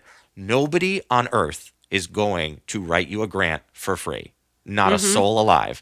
Nobody who knows how to get money from corporations is going to do that for free. So ironically, when you need money, you need to have money first. Excuse me. To then hire people who can make you even get more you more money. money. Which is why you get into the situation where the bigger theaters and the bigger organizations tend to suck up all the resources because they have the capability of getting them, whereas the smaller organizations already have a little bit of resources that they're stretching and they want to get more. And Tammy was just talking about this, like if CTC wants a grant, Tammy is most likely writing that grant, or Chris. Maggie's at this point, writing Chris. it. Well, yeah, or Chris or Maggie or someone. But like people who already have a lot on their plate are now writing a grant, and a grant can suck up all your time. At bigger places, there is someone whose only job Like that's all they do is That's write all their grants. day. Gotcha. Yeah, the whole day. And they don't, Writing and they're not gonna. And that thing I talked about, self-interest, you will never get anybody to do that kind of stuff out of the goodness of their heart. because it sucks. It's the most draining, like horrible. And as someone who hates math, oh my god, it's my actual nightmare to do something like that, math and finance. What's your priority? This is a question both Kevin and Tammy had to ask themselves early on. And the answer? A life centered around their art. This question is important for all creatives to ask themselves, even if they're scared of the answer. The reason? That answer will determine how you prepare yourself for the long, hard road ahead in order to be successful in your creative endeavors. Can you also explain, because you've mentioned a couple of times, and for What people that equity don't know- is? what equity so is, and equity how that is works. union. Basically, it's a union. If it's what we call, if you're in the union as an actor, So you're it's an kind of like equity the actor. SAG, like Yeah, so we don't Yeah, it's say the like version of we SAG. don't say like union actor. We would say equity actor, or you would say SAG actor. You're in film. SAG if you're a film, and it just means union. It just means that you have to do so many. You have to get it's basically like when they say to you, like, to work at this restaurant, you have to be a waiter for 10 years, and you're like, well, how do I become a waiter? So you have to get in equity productions. You have to do, I think they lowered it, but it used to be like basically a year's worth of equity productions, meaning 52 weeks, so that you get 52 points. Now that's lower. And then after you have so many points, then you can quote unquote join the union where by you pay like paying money, $600 a year to then stay in the union. And then you are a union actor. You can work at equity houses, and when there are equity auditions, but you cannot work at non-equity houses. Right. And if you're wondering if the equity model, I think, is going to be around long after the pandemic, the answer is a big fat no. They I can't. don't. Yeah, because that seems really strange. Like, oh, you get to this level of equity, but if not every show is like, are there more equity shows than non-equity shows, or is it the You reverse? could have a whole podcast series Just about that. Just about this. Now, all right, I'll I gave you say- an idea. There you go. Yeah. That's Look, gonna be your like, podcast. but it is part of like the business aspect of it, and like Kevin and I like have a certain view of it because we're not equity. Yeah. But like the thing about equity and also SAG to a degree, but I don't know as much about SAG. The thing about equity is that I feel like it's almost a pay to play scheme. Like it's a union. It's so a like scam.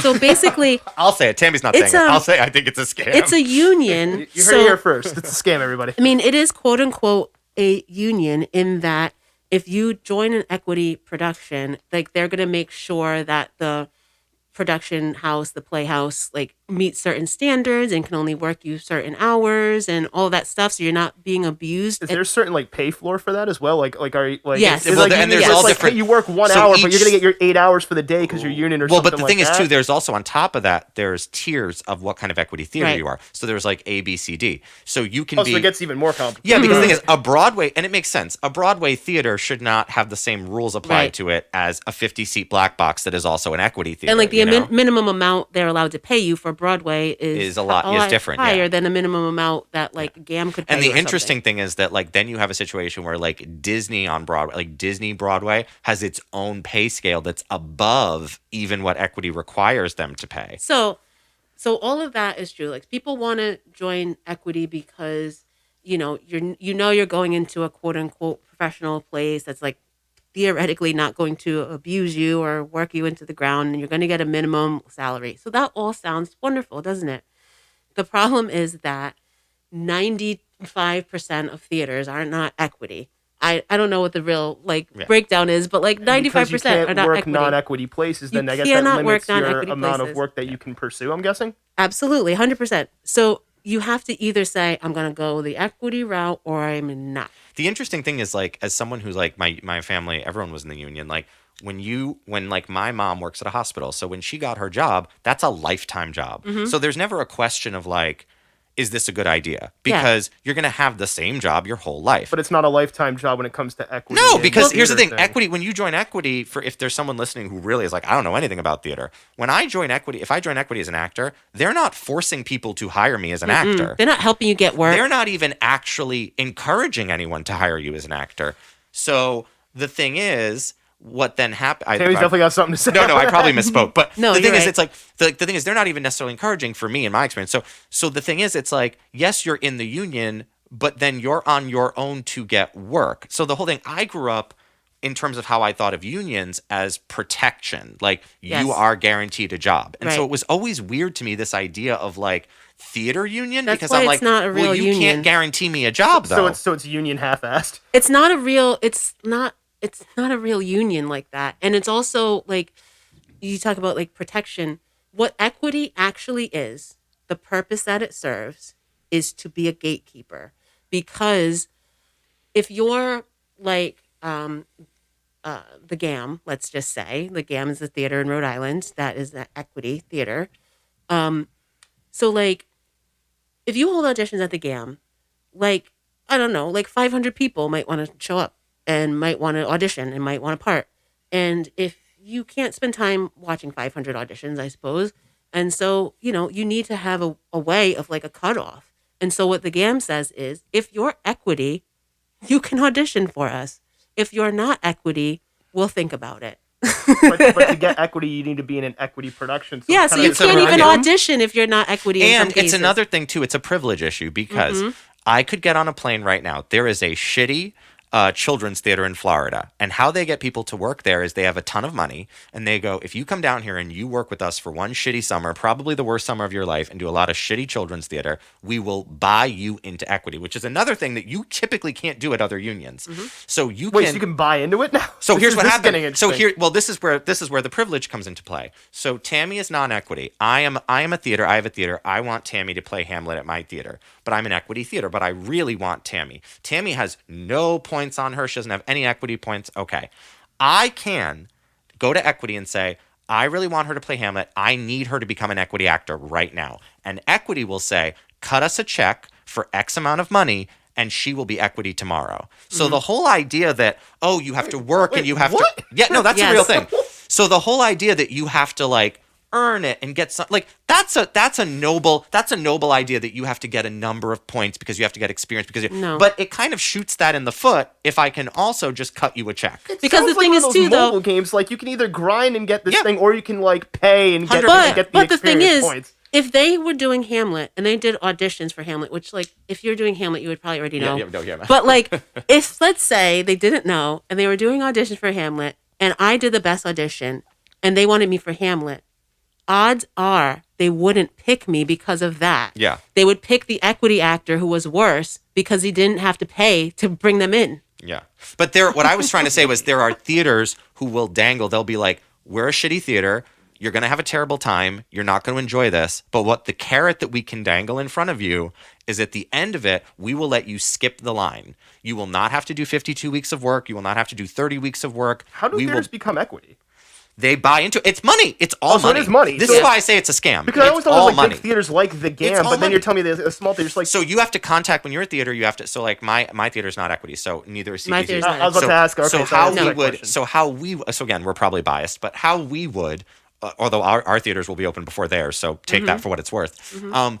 If we wanted to become equity, we would contact equity and say, we would like to become equity now. Epic would like to be an equity theater. And it's almost the same as an actor becoming equity, where then what would have to happen is, we would have to start hiring equity actors with permission from the union to hire those people, which then you're spending a ton of money on those actors.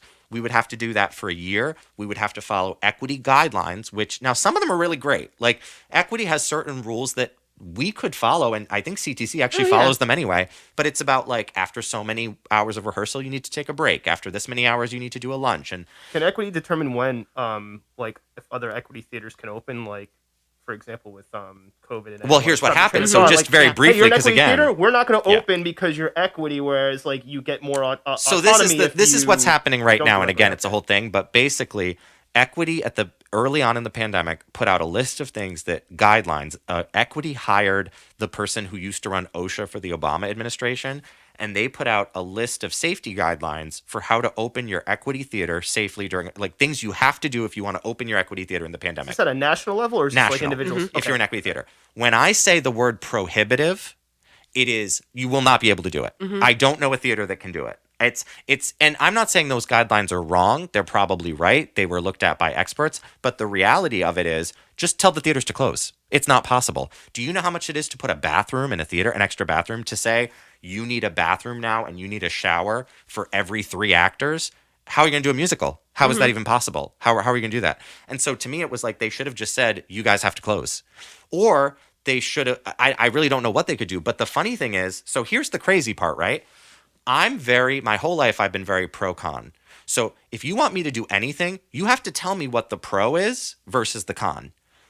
Why on earth would I, a non-equity theater, who doesn't have to listen to jack shit from anybody about when I can open my theater, go equity and let someone tell me when I can open my theater, and I have to pay you to tell me when I can open my theater, and the only reason to do it is clout. Yes. It's clout. It's clout. That's all it is. Because actors and designers and certain people look at equity theaters as being better than non-equity And the theaters. same thing with, like, the theaters. They look at equity actors as being better. It's a status symbol. It's not a union. Which it's is a so status funny symbol. because growing up, we used to, in my house, my mom was union, my dad, but we used to talk about, like, Joey, the guy with the union job. Like, of course he's an idiot. He's got a union job. Because the impression was we got him a union. His dad got him a union job because he's a fucking idiot, and he needs a union job because he can't hold another job. Right, but this is union based on status, which is a completely Yeah. It's totally different. What it different should story. be, I'm going to say, what it should be is there should be an overarching organization that has actor safety and, like, technician safety So, and, like, like, OSHA, best but for, practices. like, Yes, they theater should have that specific? for theaters so that actors are protected, because we are vulnerable and we are Yeah, subject to absolutely. abuse and overwork and stuff like that. So you should have standards, and you should say inspections and stuff like that. Has But it anybody tried to shouldn't make be that? a breaks, yeah. pay-to-play thing. Has Yeah. anybody tried to make an alternative to equity? Like, has I that think been people have talked. attempted? The thing is, so another example I can give is that now the thing with tours. So there used to be, all tours were equity. It used to be if you had a national tour, you were equity. Recently, and I can't believe it took them this long, because usually if you say to a producer, hey, there's a cheaper way of doing this, that's what they do. But now we have non-equity tours. Now, the way that I always understood unions was that your union is only as good as how much influence you have. So in other words, like, we're not going to treat Tammy, who works at City Hall, like crap because she's in the union, and the union will come down and bust heads.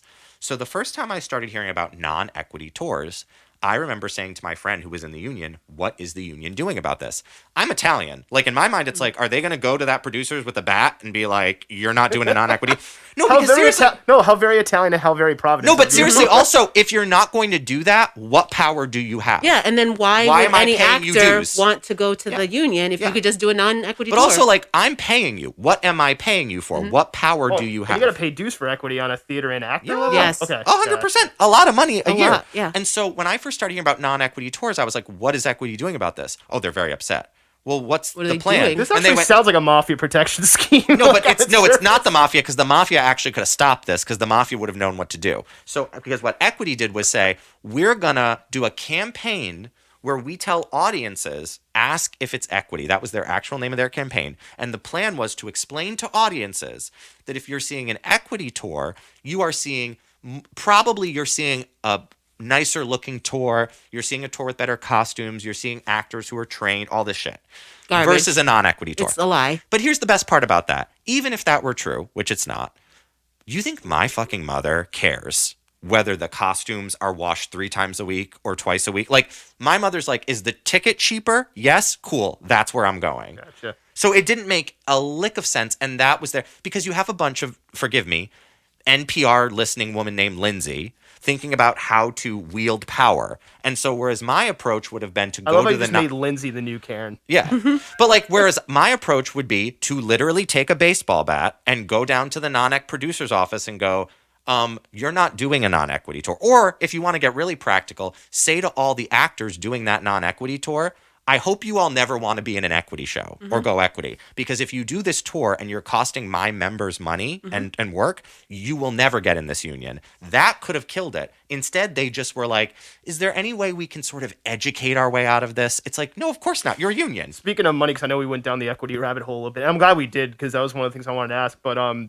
what is the process of picking plays for like a season? How is that determined? Just in general, and other like I guess legal hurdles. No, I'm They're- doing they're- Hamilton next year. Come I'll after me. just Right, like what is that process like? And like, is there legal stuff like how do you like what's the even the copyright stuff? Like, do you ask permission? Do you I'll wait? Is there like an just, organization you go to? Like, how does that all work? And, I'll just listen to Kevin because I don't know.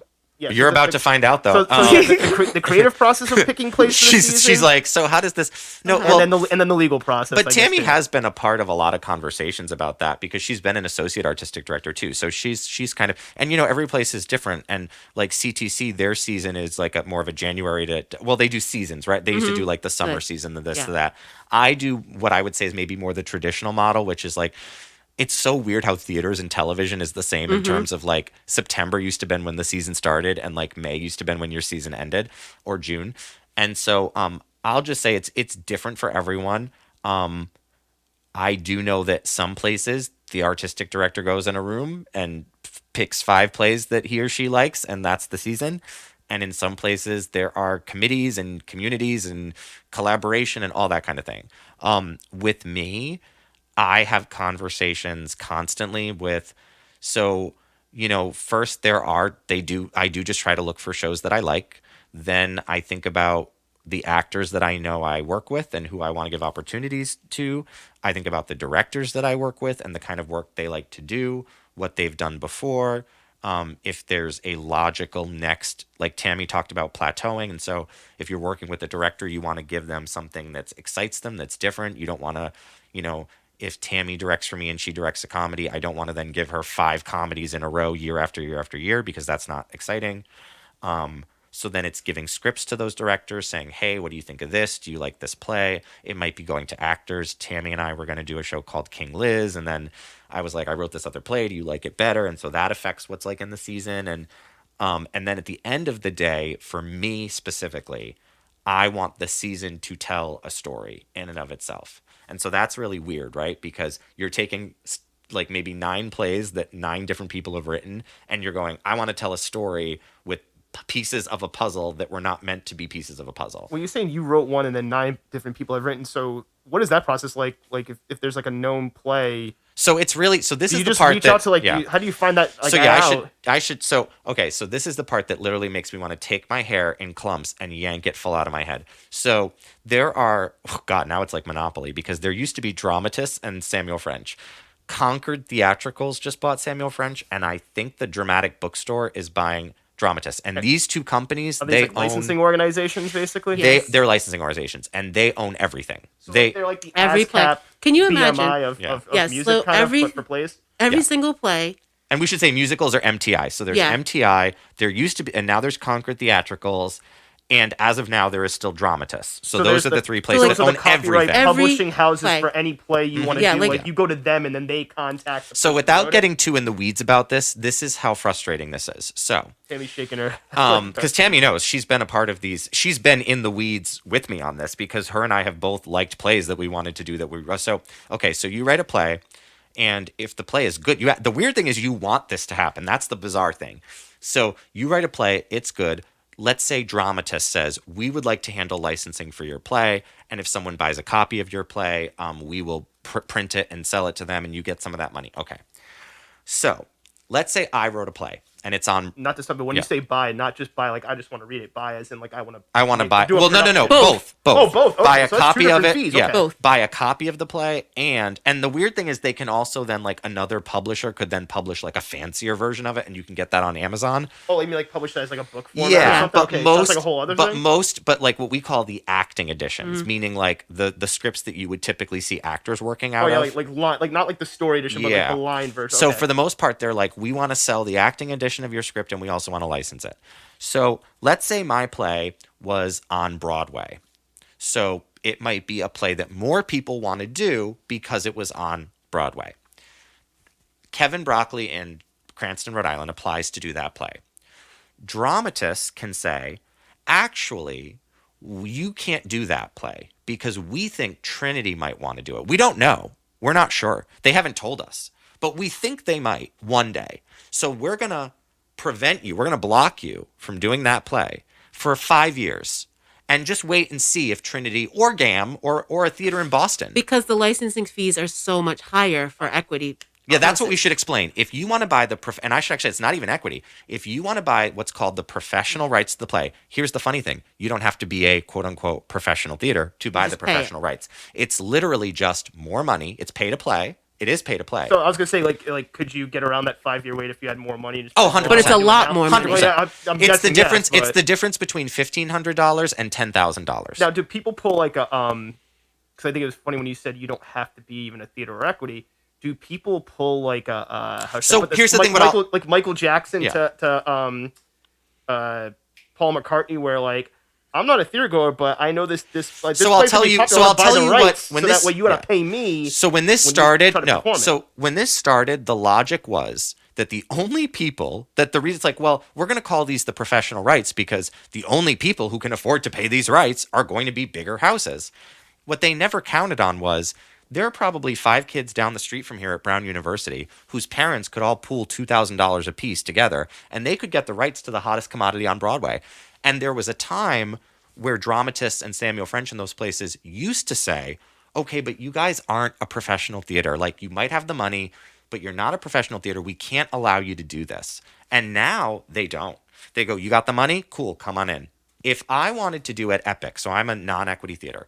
If I wanted to do, I don't know, Barefoot in the Park, I wouldn't. But let's say I want to do Barefoot in the Park. And Tammy down in South County wants to do Barefoot in the Park. And we both want to do it the same weekend. Because we are non-equity theaters, dramatists would give us both the licenses.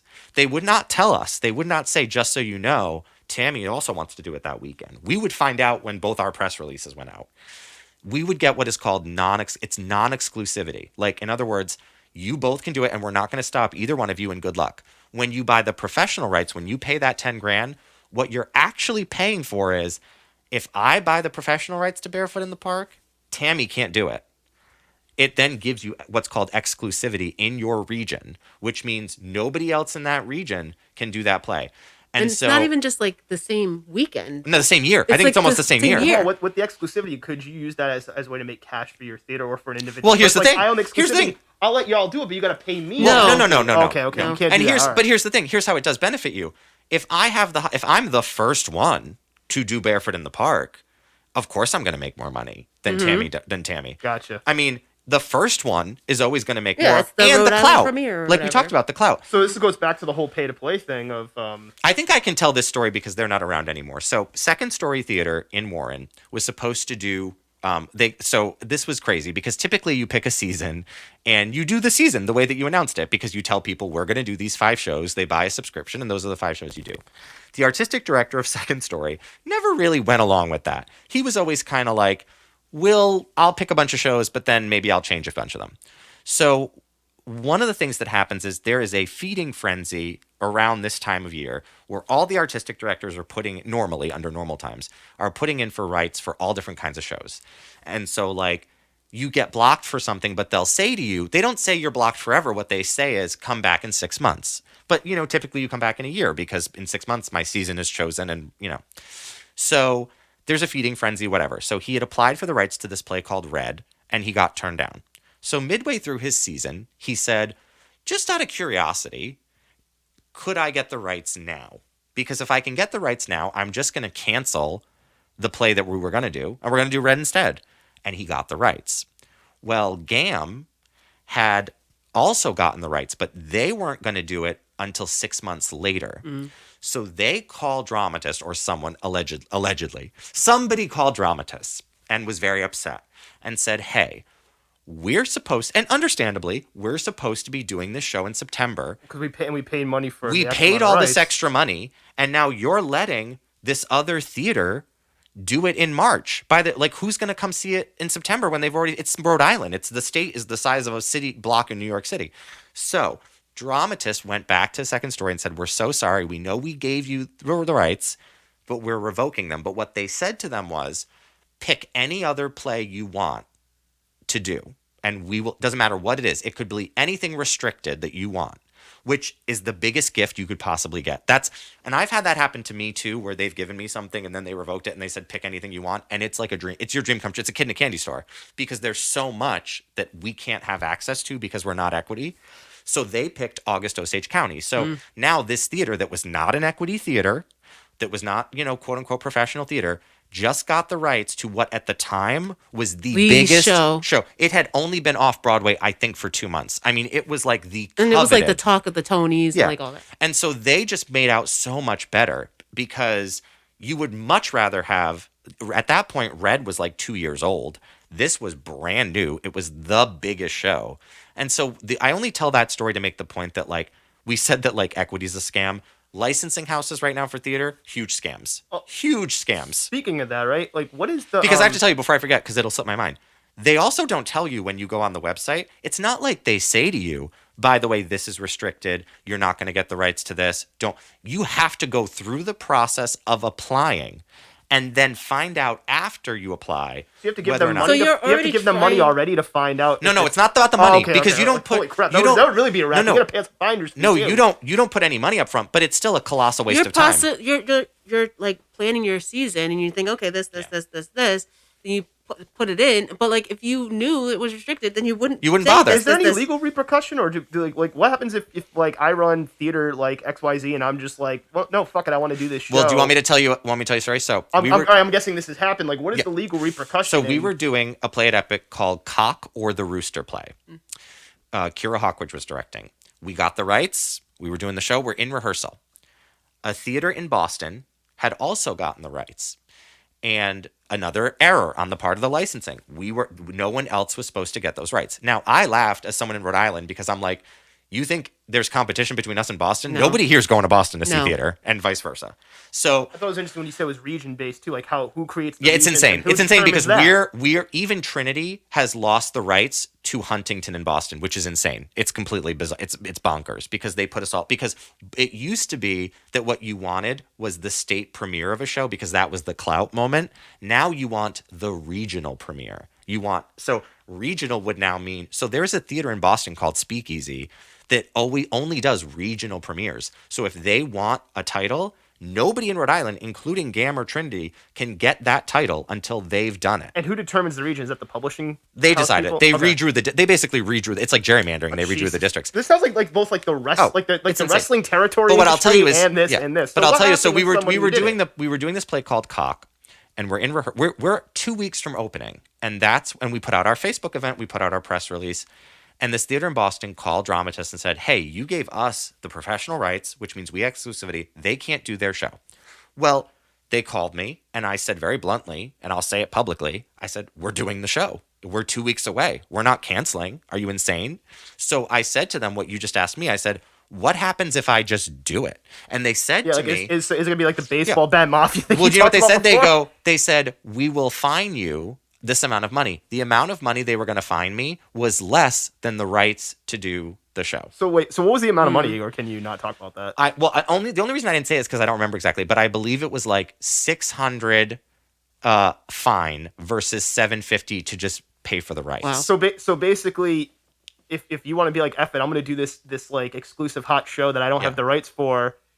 There's no. The only like, can they reason take you to you- court and like Yeah. really mess with So you. the or is only it more reason just you pay the no fine? the only reason you really wouldn't is because when that happened, I went all the way to the head of non-pro rights at Dramatists, and I said to him, "Look, do you understand where I'm coming from?" And he said to me, "Yes, and do you understand that we just like I get where you're coming from. We can't give you permission because of this." And I said, "What would typically happen, if I did this?" He said, well, we would fine you. And he said, "And what would also happen is we would never give you the rights to You anything wouldn't get again." the right. Oh, so you'd be That's the completely thing. shut. So that's the punishment. Not That's like the not like they're punishment. gonna Now, not in like they're this gonna take me to case- court or yeah. something. But like Now, in this you case- can't go yeah. back to them. But then do you But just now- keep doing that, and then you just keep paying the fine. And you're like, who No, cares? because the thing is, because the thing is, at a certain point, they will take you to court with their lawyers. What happened in Gotcha, this okay. instance was that I basically got the wink from him that we won't do that this time because we understand. They wanted to just be able to go to that other theater and say, look, they're doing it illegally. We're going to fine them, and we're really mad at them. Oh, we're so mad at them. Mm-hmm. And in the meanwhile, they knew exactly what we were doing, and they were never going to stop us from getting the rights to anything again. But it was just kind of like, we need to tell this other theater. So it's all bullshit because really the whole thing was insane. The whole thing was they should have said to that theater in Boston, look, well, I guess they couldn't because really that's what that other theater paid for. They paid more money to prevent anyone nearby within like a 2-hour drive of doing this play. It's insane because the other thing I really have to say, playwrights don't benefit from this. No. None of this. I was gonna They say, the want people their who actually play write the plays, do performed. they benefit from all this? So And- when I was younger, I was really sneaky, and I really wanted to do this play called The Lions at Second Story by this guy Nicky Silver, and Second Story got turned down. They wouldn't let them do it. So I happened to see Nicky Silver on Facebook. I friended him, and I wrote him a message saying, "We want to do this play, and they won't let us do it. Is that because of you or because of them? Because sometimes the playwrights themselves have an issue with it." And he said, "Hang on, I'll call dramatists." So he called dramatists, and we got an email the next day saying, "Okay, you can do the play." So at that point, I'm like, it worked once. I'm going to do it again. So I proceeded to do it with 3 other playwrights, all of whom were so nice and were like, "Oh, I'll help." I got the nastiest email you've ever seen in your life from dramatists, basically because I went over their head. And they were like, "Stop harassing these playwrights, blah, blah, blah." Now, I knew I wasn't harassing them. They could have just not answered me, or they could have said, "No, leave me alone." you went directly to the person who Yeah. made the thing. So I was so confused because I'm like, well, what do you care if, as long as they're cool with it, what do you care? So then one of the playwrights got back to me and he said, "Kevin, let me explain it to you this way. There's this thing called holding. You know when I said to you, oh, we're not letting you do the show for 5 years because Trinity might do it? So what Trinity will do, if they're interested in a show, is they can put a hold on it. And they can basically say, we don't know if we want to do this show, but we might. So we're going to give a hold to dramatists to hold that title. And then we're not committed to doing it. What the playwright explained to me was when a hold is placed, only the licensing company gets the money from that hold. The playwright gets no money.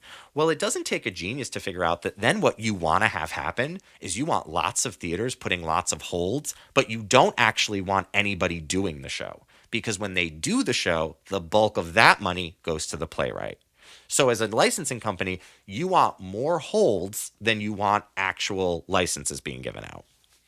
And so he explained that to me, and I was like, oh, That's horrible. I said, why would you go along with that? Like, why would you as the playwright go along with that? And he went, what choice do I have? Because there's only 3 licensing companies for all all do the the same plays. thing. So it's like industry rule number 4080: theater licensing people be shady. Yeah. Oh, absolutely. Christ.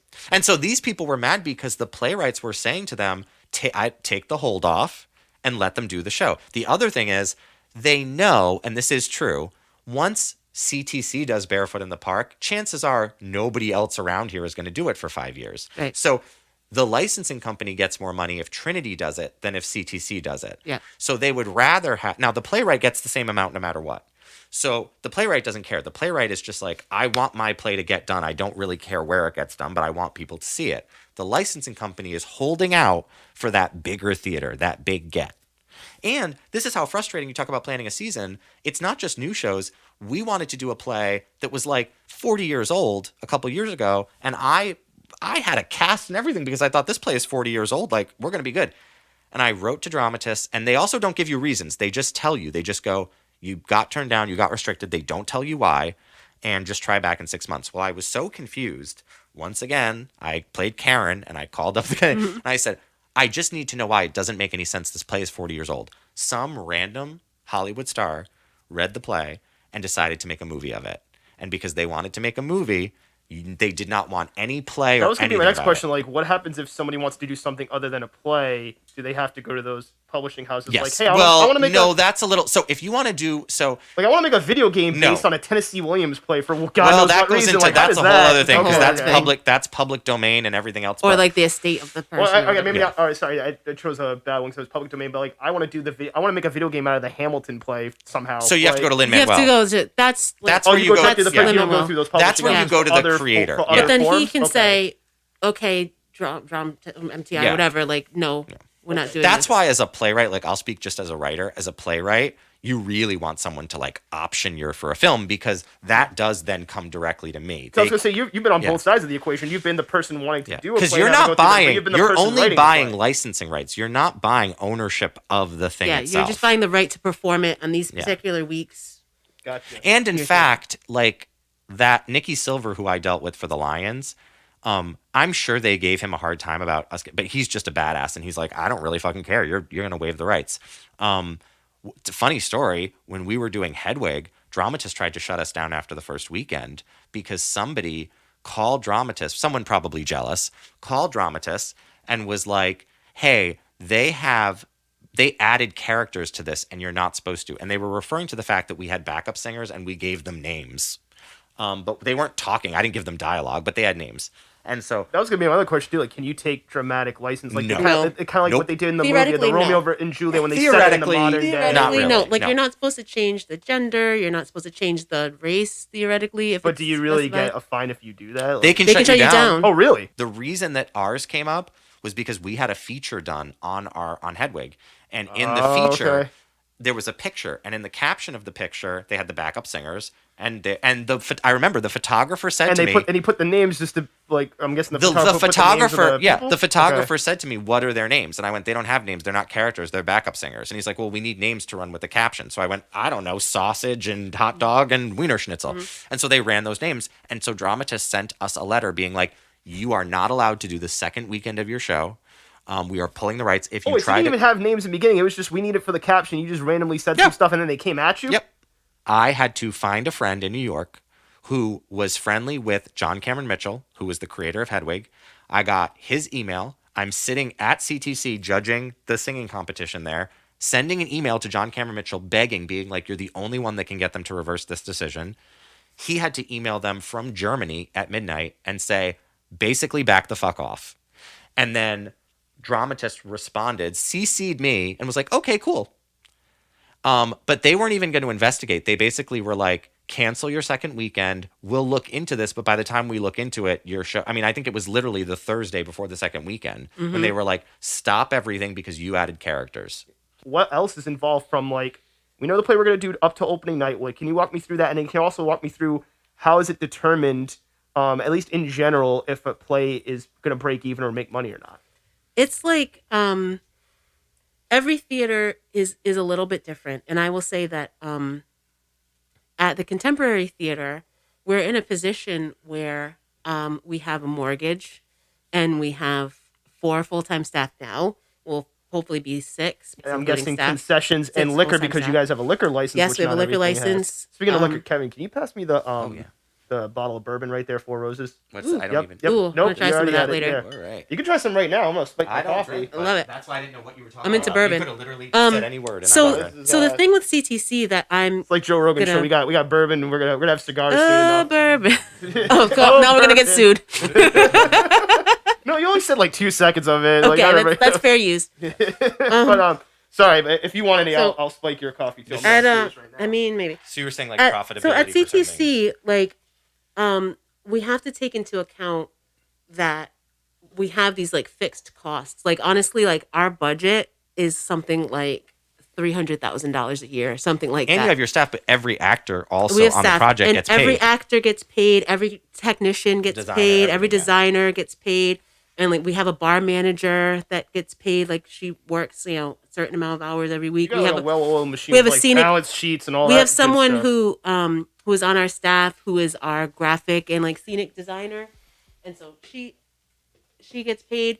And so yes, like we have to take into account that we have some plays every year that we just do because we as artists really want to do it, and like you would really love to do all the plays like that, but we can't because we have to pay bills. And unfortunately, as artists, the plays that we like to do and see are not the plays that most theater audiences want to see, because it's that balance. It's so frustrating and weird, but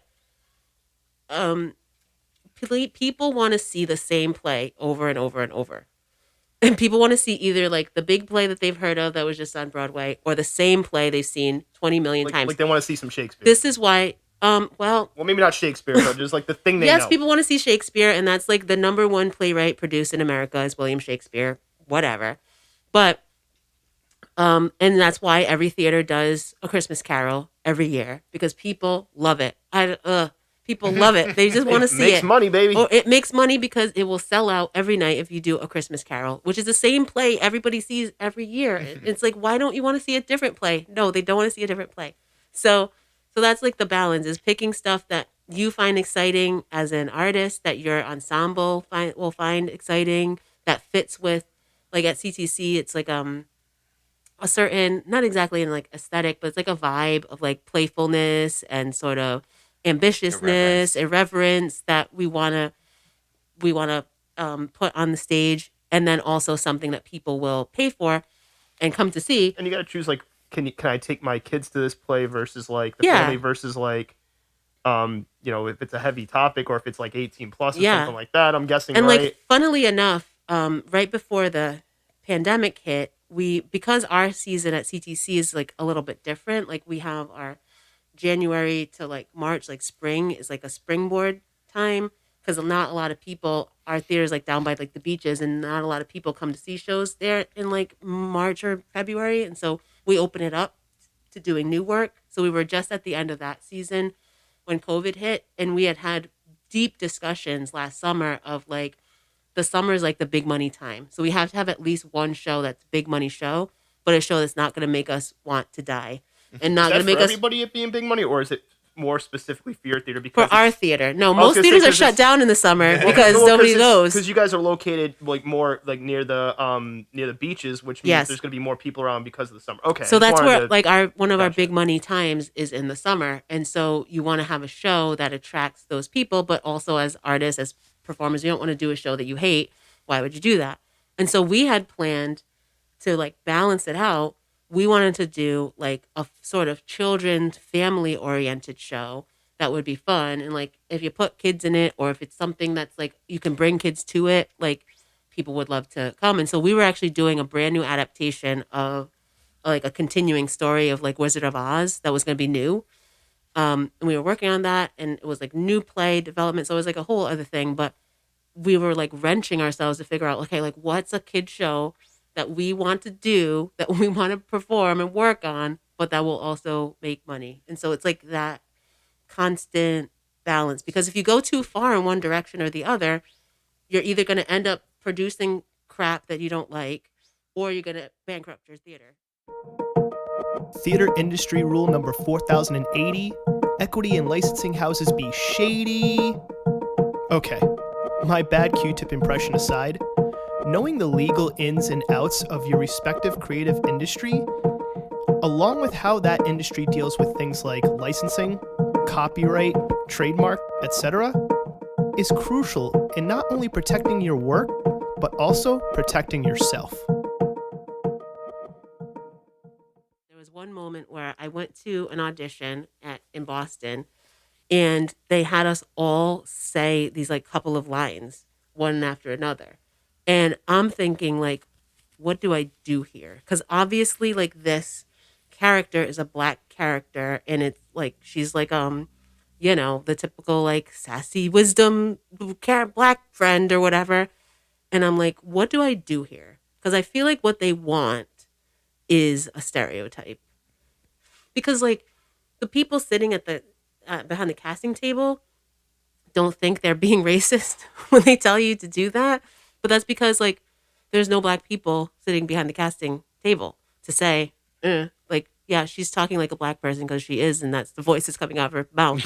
So, Did they say anything to you when they brought you in? Was there any instruction? Or was it No. literally just line you up and say it? it. Wow. So that's why they call it a cattle call. Like, that's literally called a cattle call. Yeah. Kevin, have you experienced that? Like, as far as like going to an audition or something? They've like asked that? me to do things more white. Yeah. No, I'm just kidding. Yeah. No, She's gay. more white. She's more New England. So I did a show where I felt they were moving me to be more flamboyant. And So like to Tammy's point, like the sassy black friend, like they want this They wanted me to stereotypical gay it up. gay Yeah. best friend on a rom-com kind of like they wanted shtick. me, the director was gay, and so I thought he felt that he was entitled to ask for that because it couldn't be a problem because he was gay himself, and so I think he thought that was okay. kind of like, well, how can you say I'm being because I'm okay, Which, by the way, gotcha. you can. The answer is you can. You can. The answer is it's still a problem. It's a Whether problem. you're straight or gay, you directing me in that way is a problem. You're So perpetuating Which I would assume stereotypes. so because Yeah. again it's a stereotype and a caricature if I'm not Yeah. mistaken, right? Like and this came up recently, like with The Prom with James Corden, where it was like, so Ryan Murphy directed The Prom, and he directed James Corden, a straight guy, to queen it up in a movie. And people were like, well, Ryan Murphy directed it, and Andrew Rannells was right there, and everyone seemed cool with it, so you can't have a problem. Just so you know, there's not a soul alive who was given a card that said, I am now allowed to direct or move Racist someone in or, that like, direction. homophobic and things. who made them the king or Yeah. queen or the person in charge of Yeah. speaking on behalf of an entire culture or Yeah. group of people. And it also just, I think, speaking on what comes up in 40-Year-Old Version, what Tammy, like, for me, only speaking as a gay person, like, people were like, so you're saying no gay people ever act like that? I'm like, it's not what I'm saying. What I'm saying is, I can tell, like, watching James Corden, I was like, this is a straight man pretending to be gay.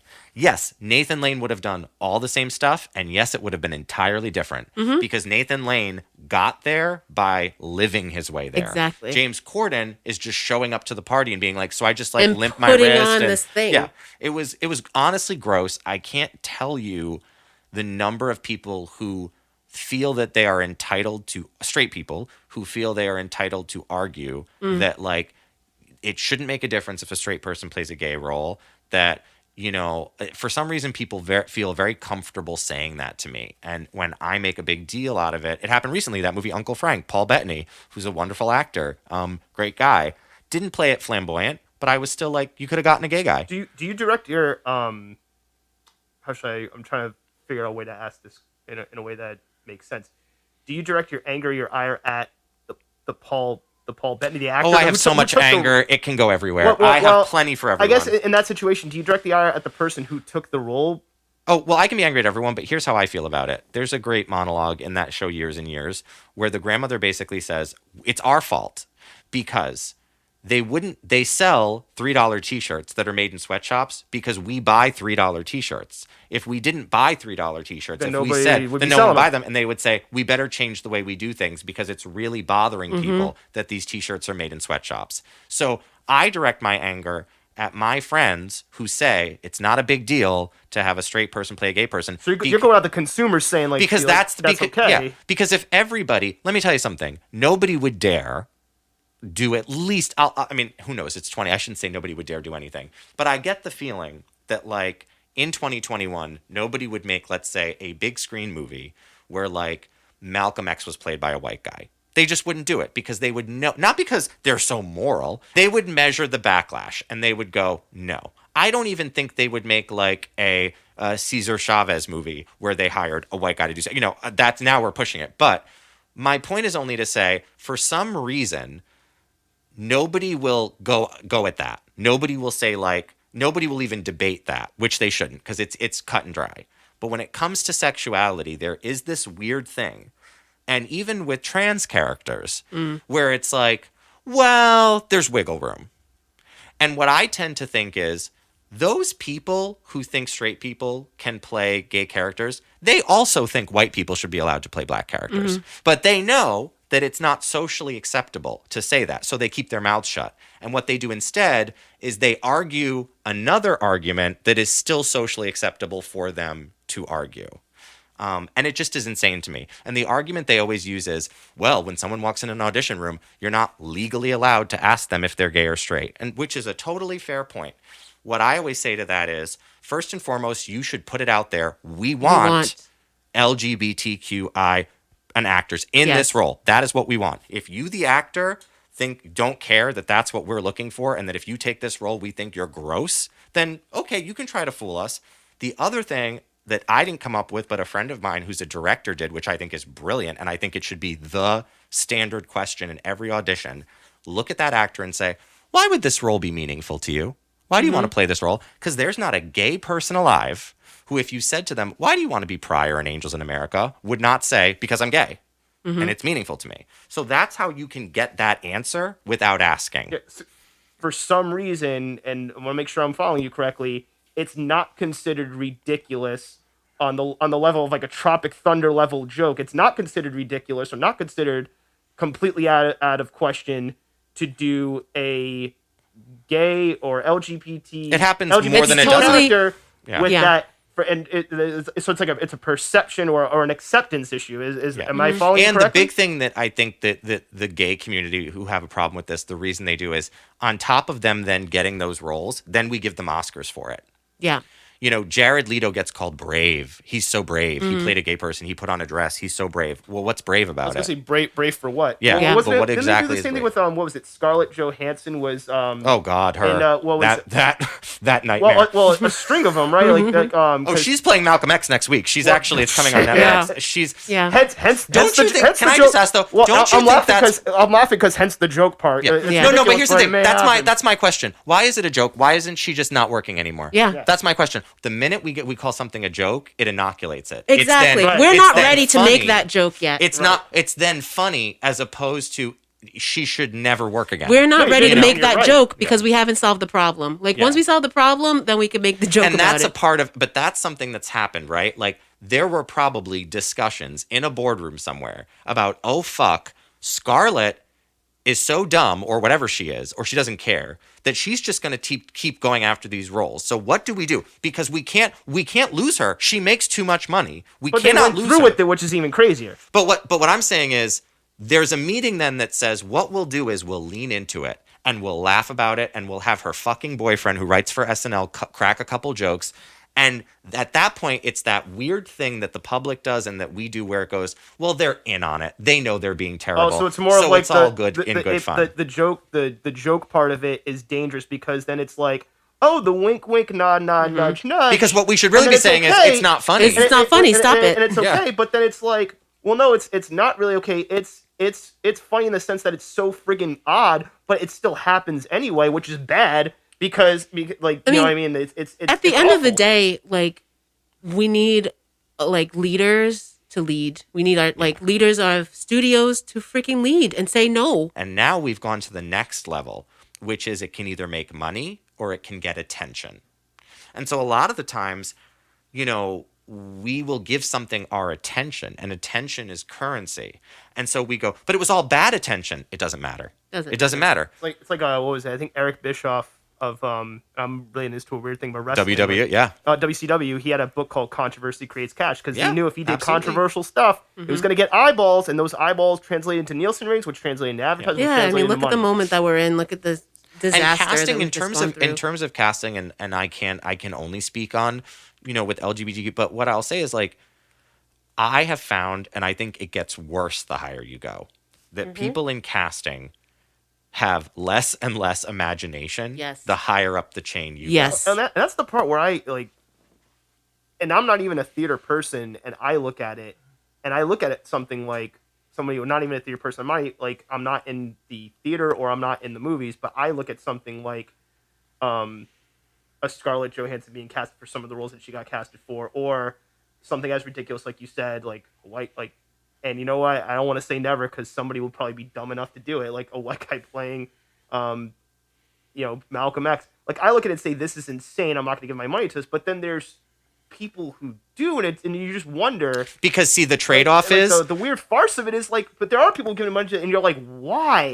because the trade-off is they need to give it the money so they can go see it, so they can come back and write a blog about it and get 200 likes on the blog. So it's a trade-off. They get something. So But it's also like a faux activism thing. Well, no, like, why do you think Or- people watch? No. You know when they do those NBC Live, whatever musicals, and you see all these people on Twitter, Yeah. they're loving it because they get all those retweets and all those likes for all their hot take. And I'm guilty of it too, but like for all their opinions of. So here's the thing: if you're NBC, right, and you're going to make a live musical, how many people in America are interested in watching a live version of Peter Pan? Maybe not that many.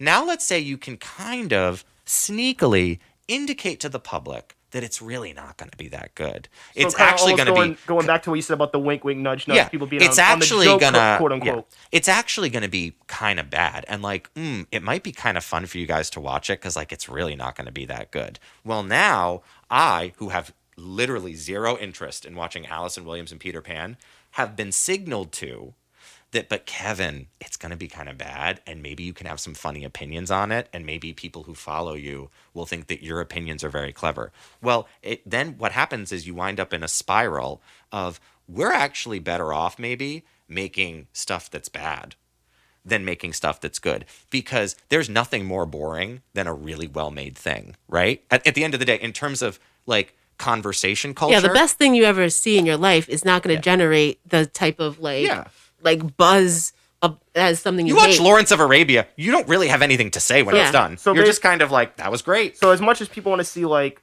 bad movies as a joke and a train wreck, people also want to, I guess, see bad, like misrepresented casting. I because think- that's also a train No, wreck. Honestly, don't I think think it's that, like but- two different. It's kind of two different things. I think some people will. I think honestly, the reasoning behind that, the like misrepresented casting, is like more sinister, and is that white supremacy is still very real, and that like cis supremacy is still like very real, and like we learned this at CTC. Like we just came out with our equity, diversity, inclusion plan and statement, and it took us a long time to work on it. It was well thought out, and like we had to get the board to approve it. And Chris is very big on like we want to have like unanimous approval, especially something this big on the board. Like we want to have unanimous approval, and so they set about getting the board members on board with this plan. And thankfully, this is like true like example of great ally work, because like I'm brought in as the artistic director, and I've been working on this stuff for years, and I'm like definitely co-wrote it essentially with Chris. But I didn't have to do the work of selling it. They did it. Ally.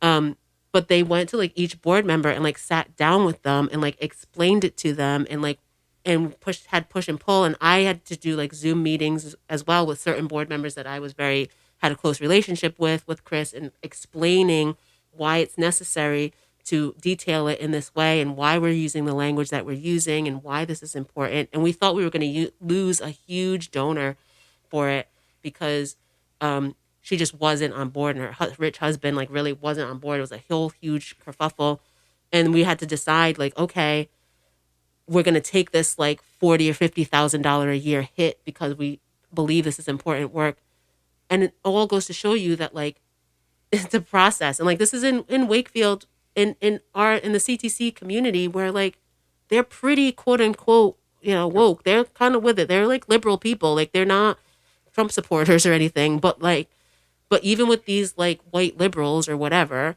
you have to like explain to them that white supremacy is a thing and we're going to mention it in the statement. And this is why we need to mention it in the statement. Like, it's crazy.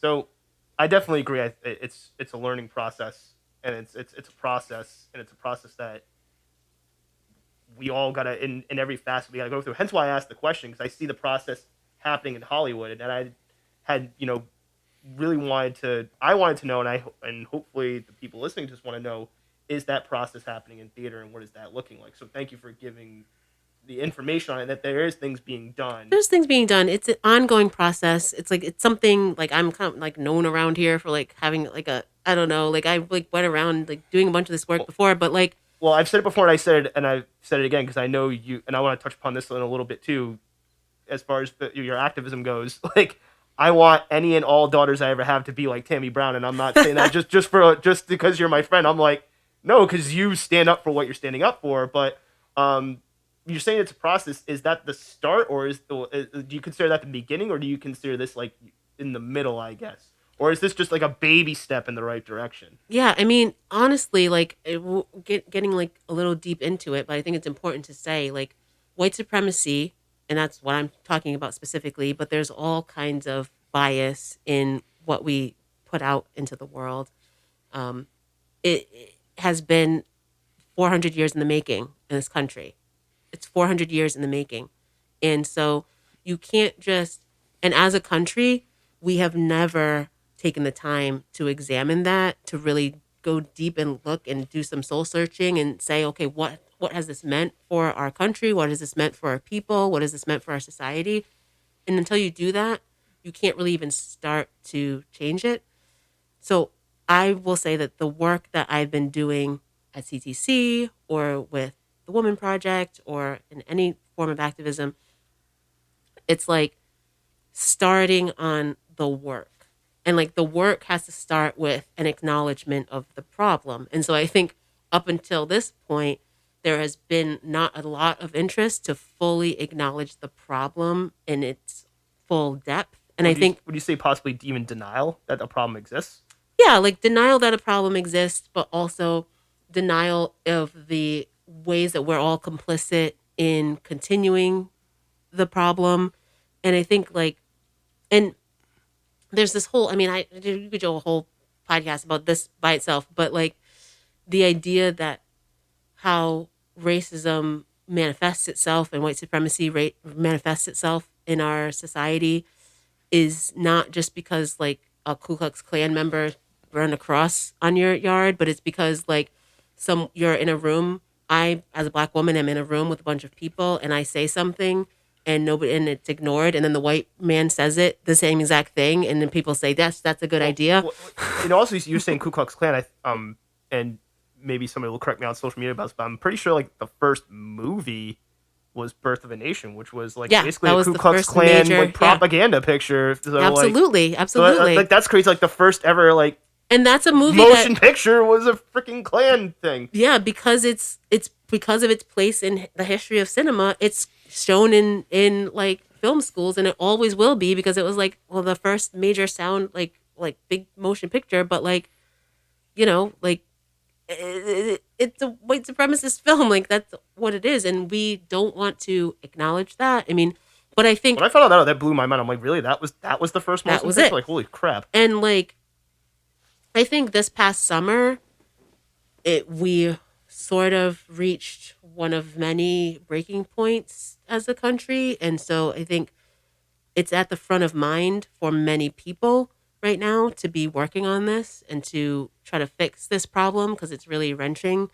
of white supremacy in this country. But what I want to try to communicate to people as I go is that, okay, acknowledging the problem is the first step. That's not solving it. Right. Like, great. Like, you acknowledge that there's a problem. Now what are you going to do to work on it? Now we have to do the work.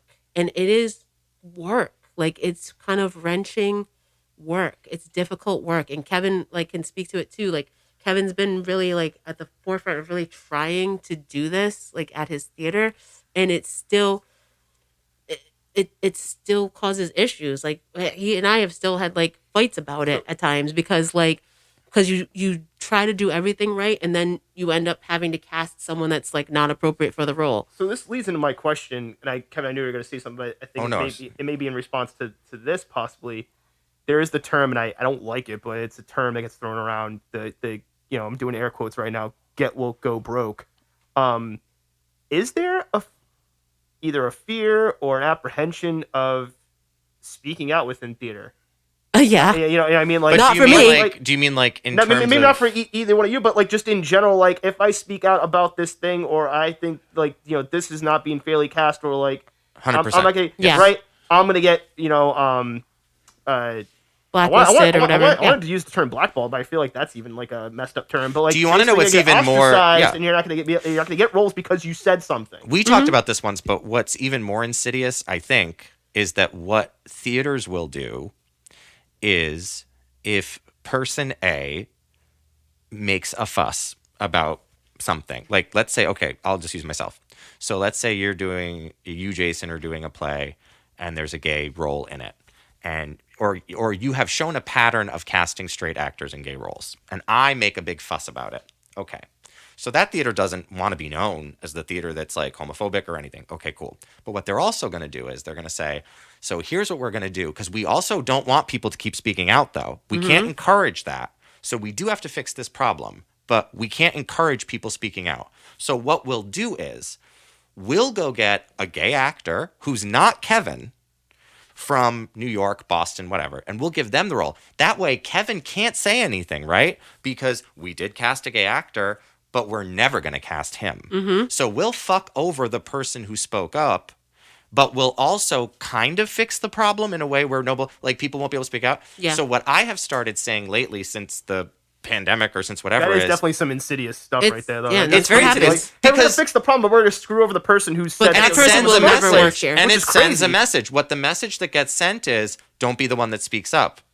Like you can be upset, but don't be the one that speaks up. And I've done the same thing. So I haven't like done that, but I've been the person who like has not spoken up because I was like, let somebody else speak up. And here's the thing, I will say, this is just the mindset I'm in as a person, as an activist, as whatever.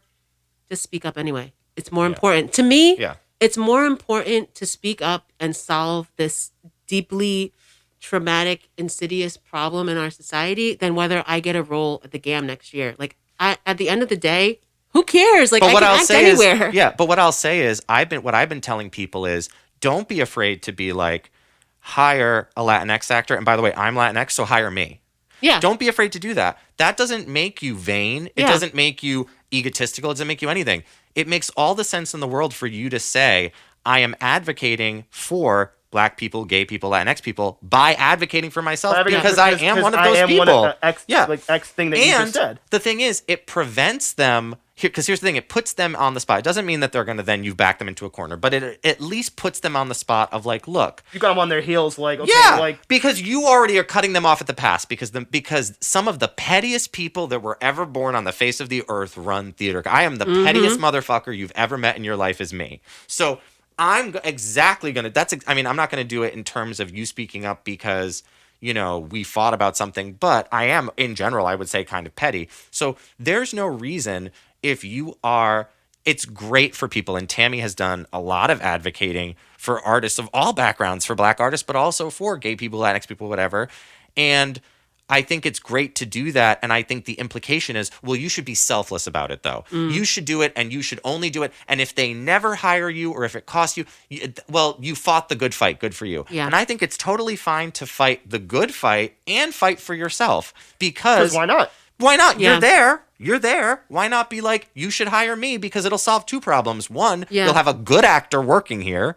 And two, you'll have a good Black actor working here. Yeah, there's someone, like, that ship has sailed for me. I didn't do that. And so. Kevin, I know you said you're drink, but you sure you don't need a shot of bourbon right now? But Tammy, you want a little bit of a refill? I'm good for right now. But there's someone around. I don't want to mention her name, probably. But like she's doing that. She's doing exactly that. And more power to her because, like, why not? Like, the part of the problem is that there's a lot. I've had many, many conversations with many, many artistic directors, and one of the first things they will say is, we don't have the people. We can't find the people. There's no black people here. There's no Latinx people here. We would have to go to New York to get black people. Say, well, I'm that thing. Exactly. It's like, and then they're like, I would want every single conversation I would want to have was, I'm right here. I'm literally looking at you right here. How can you say there's no black people? I'm right here. And that speaks back to that power dynamic we talked about of, as actors, we are supposed to pretend that we never want to work. Yeah. We're supposed to sit at home and wait for the email. We're not supposed to advocate for ourselves. And we're not supposed to be loud. It's like on a like two different levels. It's like, I don't, if you want to get cast in something, you should have to sort of earn the role and be able to play it but like, I know I can. Like, you can't look me in the eye and say that, like, if I did my best audition, that it wouldn't be as good as anybody else in the room. Like, you can't say that. Imagine sitting down with Sully and being like, I can't find a pilot. Yeah. I'm looking everywhere. I don't know nobody. But yet, time after time after time, people would sit across the table from me and be like, we just can't find the people. Like, we just can't. There's not enough experienced black actors around. Can't you don't have that excuse if I'm gonna say something. And I never had like the guts, I guess. Well, I had a lot of other guts, but I never had the guts to look like the head of the GAM in the face and say, I'm right here. You can't tell me that, like, and I've worked with you before. And I've worked with you before. So you can't use that excuse no more. Yeah. Because the scariest thing for an actor, honestly, no, I shouldn't say that. I think something that would be very scary for me is to have somebody in a position of power, artistically, look at you and say, well, you're not good. Mm-hmm. It's terrifying. So you never want to put yourself in a position where they can have can say that to you. And I think where we're at collectively, hopefully now, as a broader community, I don't really give a fuck if you think I'm good or not. So I truly don't care. Now, I can't say that was always the case, but because for a long time, it would have been terrifying for me to sit with like Kirk Columbus and be like, do you think I'm a good writer? And like put that question to him. Would have terrified me. Now I truly don't care. Who cares? Not that I don't respect him, but it's just like, I can't give you that power. I just can't, because it doesn't make any sense, and it's going to prohibit us from having an honest conversation about this. Because how are you going to sit there, like in what Tammy was speaking about? How are you going to sit there and say I can't find them? Well, the reason you could have that conversation before is because the implied subtext of the conversation was, don't ask me if I think I should cast you. Because then I might tell you that I don't want to cast you, and then that's going to devastate. So let's not have. But the reality is, that's exactly the conversation you have to have. That's the conversation you have to have, and like, it's been like a few years since I've had some of these conversations, and now if I sat across from him now, I would say, dude, like, what is the problem? Like, like just cast me, like just put me in it. I don't want to work there now, but like, like. I think that's so hard to have this. You're having three conversations at once. Yeah. But also, honestly, that's part of white supremacy. It's part of the lack of imagination where, like, I will say, you should cast me in this role. Like, I could say, you should cast me in this role. And the person sitting across from me just stares with a blank stare because they can't possibly envision me playing Hamlet and or also, Rita. Doesn't that speak to, you talked about allyship and you talked about, so really the solution is, don't make Tammy have to have those fucking conversations. If you're don't even make me have to have it. If you're an audience member, call up the artistic director and be like, I'm not seeing black people on stage. And by the way, I just saw Tammy in the show at CTC and she's great. So is there a reason you're not using her? Like, that's why we shouldn't even need to be having these conversations. I shouldn't have to talk to literally any artistic director about doing shows that look at LGBTQ issues. I should not, in 2021, have to wonder why nobody in Rhode Island did a single fucking show the year marriage equality got shot down and Prop 8 happened. Not one of them, not one of their little political theaters even touched upon it. I shouldn't have to be the one having meetings about that with people. It's offensive that I have to be the one. And the assumption is, well, you're the best advocate for it. It's like, well, luckily for all of you straight people and all of you white, like, guess what? Good news. You can now advocate on behalf of people because you have to. Yeah. You simply have to. And I just find it so infuriating. It's like I can't be infuriated on behalf of, but when, June of last year happened, I know the conversations that I was having was like, frustration at myself, mad at myself for not doing enough, and for making mistakes, and also just putting people in those positions, and Tammy's not the only one, of having to not just like advocate, but then have to continue to see shows at these places. And continue to see people phoning in. And I said this to her when she was having her meetings. The number one trick that they use is, well, this season's already picked, I'll get you next year. This season's already picked, I'll get you next year. And what they're hoping on, and you asked if theater's getting better, and here's why I'll say no. They think we're going to forget. I guarantee you, I have already talked to artistic directors who are kind of giving me a sense of what their next season is going to look like. And from where I'm sitting, it looks like they forgot. Or they hope we've moved on. I mean, think about Hollywood with like Me Too. I mean, we've gone right back to it. I mean, very little has changed. But that's the end of the day. It's because like the leadership needs to change. The easiest thing you can do, honestly, is what Chris did. Step aside and let a black artist take over for you. It's the easiest thing to do. It's very simple. It's funny to me because there are organizations right now, theater organizations, that are in crisis. They are in crisis because they have done a terrible, terrible job across the board with sexism, homophobia, transphobia, and racism. And so if you are running Coca-Cola, we want to talk about this as a business. If you're running Coca-Cola and there's a crisis, what's the first thing that happens? They fire the CEO. It's the first thing that happens. I use the example of when Sony got hacked, okay? Amy Pascal is probably one of the most talented studio runners they've ever had in Hollywood. She's incredibly talented. She spearheaded the Spider-Man acquisition. I mean, she's a genius. Sony gets hacked by North Korea. They are victimized by North Korea. And it's a huge scandal. Partly because all these emails got out. But it's like the Hillary thing, right? Like, ultimately, the issue was they were attacked. Amy Pascal had to step down, had to quit her job. Because there was a controversy associated with the company. And so the CEO had to lose their job as a symbol that, like, we're starting fresh. Right. So my question is, when you have a theater company that's in crisis, that has harbored predators or done season upon season where they've had no black directors, no black actors, no black playwrights, or they've never touched on LGBTQ issues, or in some cases harbored multiple predators, or maybe they've done shows during COVID that have put people at risk. And then there's all this talk about how do we heal and fix things and move forward? Well, why don't you do what every other business in America would do? You'd fire the CEO. Lack of diversity, lack of representation, lack of opportunity. These are problems the world is facing right now, and the world of theater is no different. There are numerous reasons why these problems arise, and one of those reasons is fear. Never, and I mean never, be afraid to speak up and speak out within your creative industry, either directly or through your work.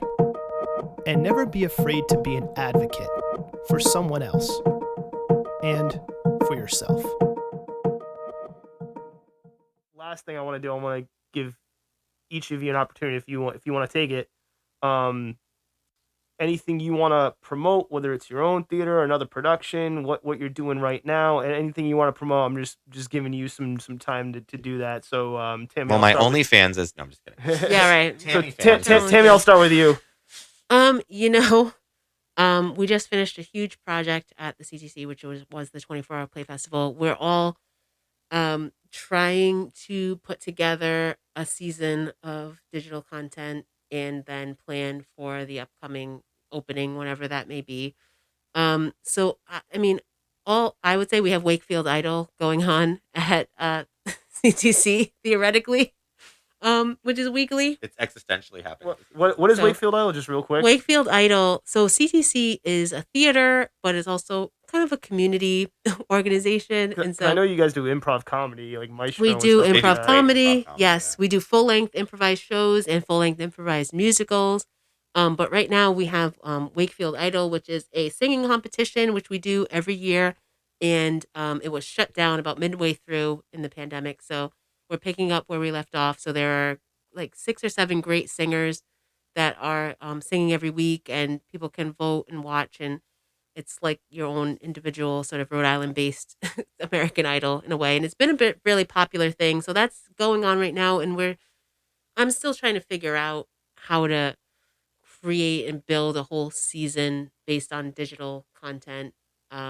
So it's a work in progress, but I would say for anybody to just stay connected to your local artists. Stay connected to local theaters. I work for the Contemporary Theater Company. Kevin works for Epic Theater Company. But find out what's happening locally, because I think in the digital content sphere, it's great to be able to watch things. And even in podcasting, it's great to be able to watch and listen to things from all around the world. But how awesome is it also to watch and listen to things that are happening right, like that your neighbors are making? Kevin, what do you got that you want to promote? Say just or go to put out Epic there? Theater Company on Facebook, and if you like us, we'll take it from there. You'll go where you need to go from there. But yeah, like Tammy was saying, and I just wrote an article for Briefly RI about ways to support artists. And one of the things you can do is like, I have a friend Melissa who makes incredible art, and it just occurred to me lately that like I love her art, but I never think to share like photos of it. And I was just saying in that article how like I know money is so tight for everybody, and I know that what you're mainly hearing now is donate to artists. And if you have the money, then you should. But if you don't have the money, you still have your social media, maybe if you haven't given it up, like most healthy people have. But it makes such a big difference when a theater or anybody posts something and you share it and you amplify it. Tammy just got made artistic director a couple months ago, and like you saw the difference of having lots of people share it and talk about it.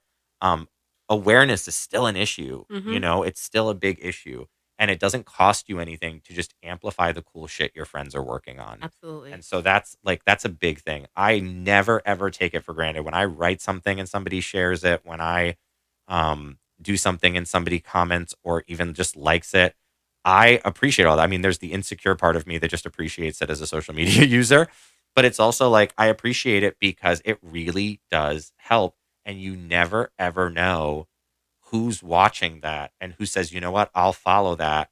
I'm sure Tammy becoming an AD probably got CTC a whole ton of extra people that know Tammy, but maybe they weren't familiar with CTC, even though she works there, And so you just never know. Most theaters, like all of our theaters only need you to maybe possibly connect us to that one millionaire who Right. thinks we're cool, and then we're good. So it's just like you never know how it's gonna help.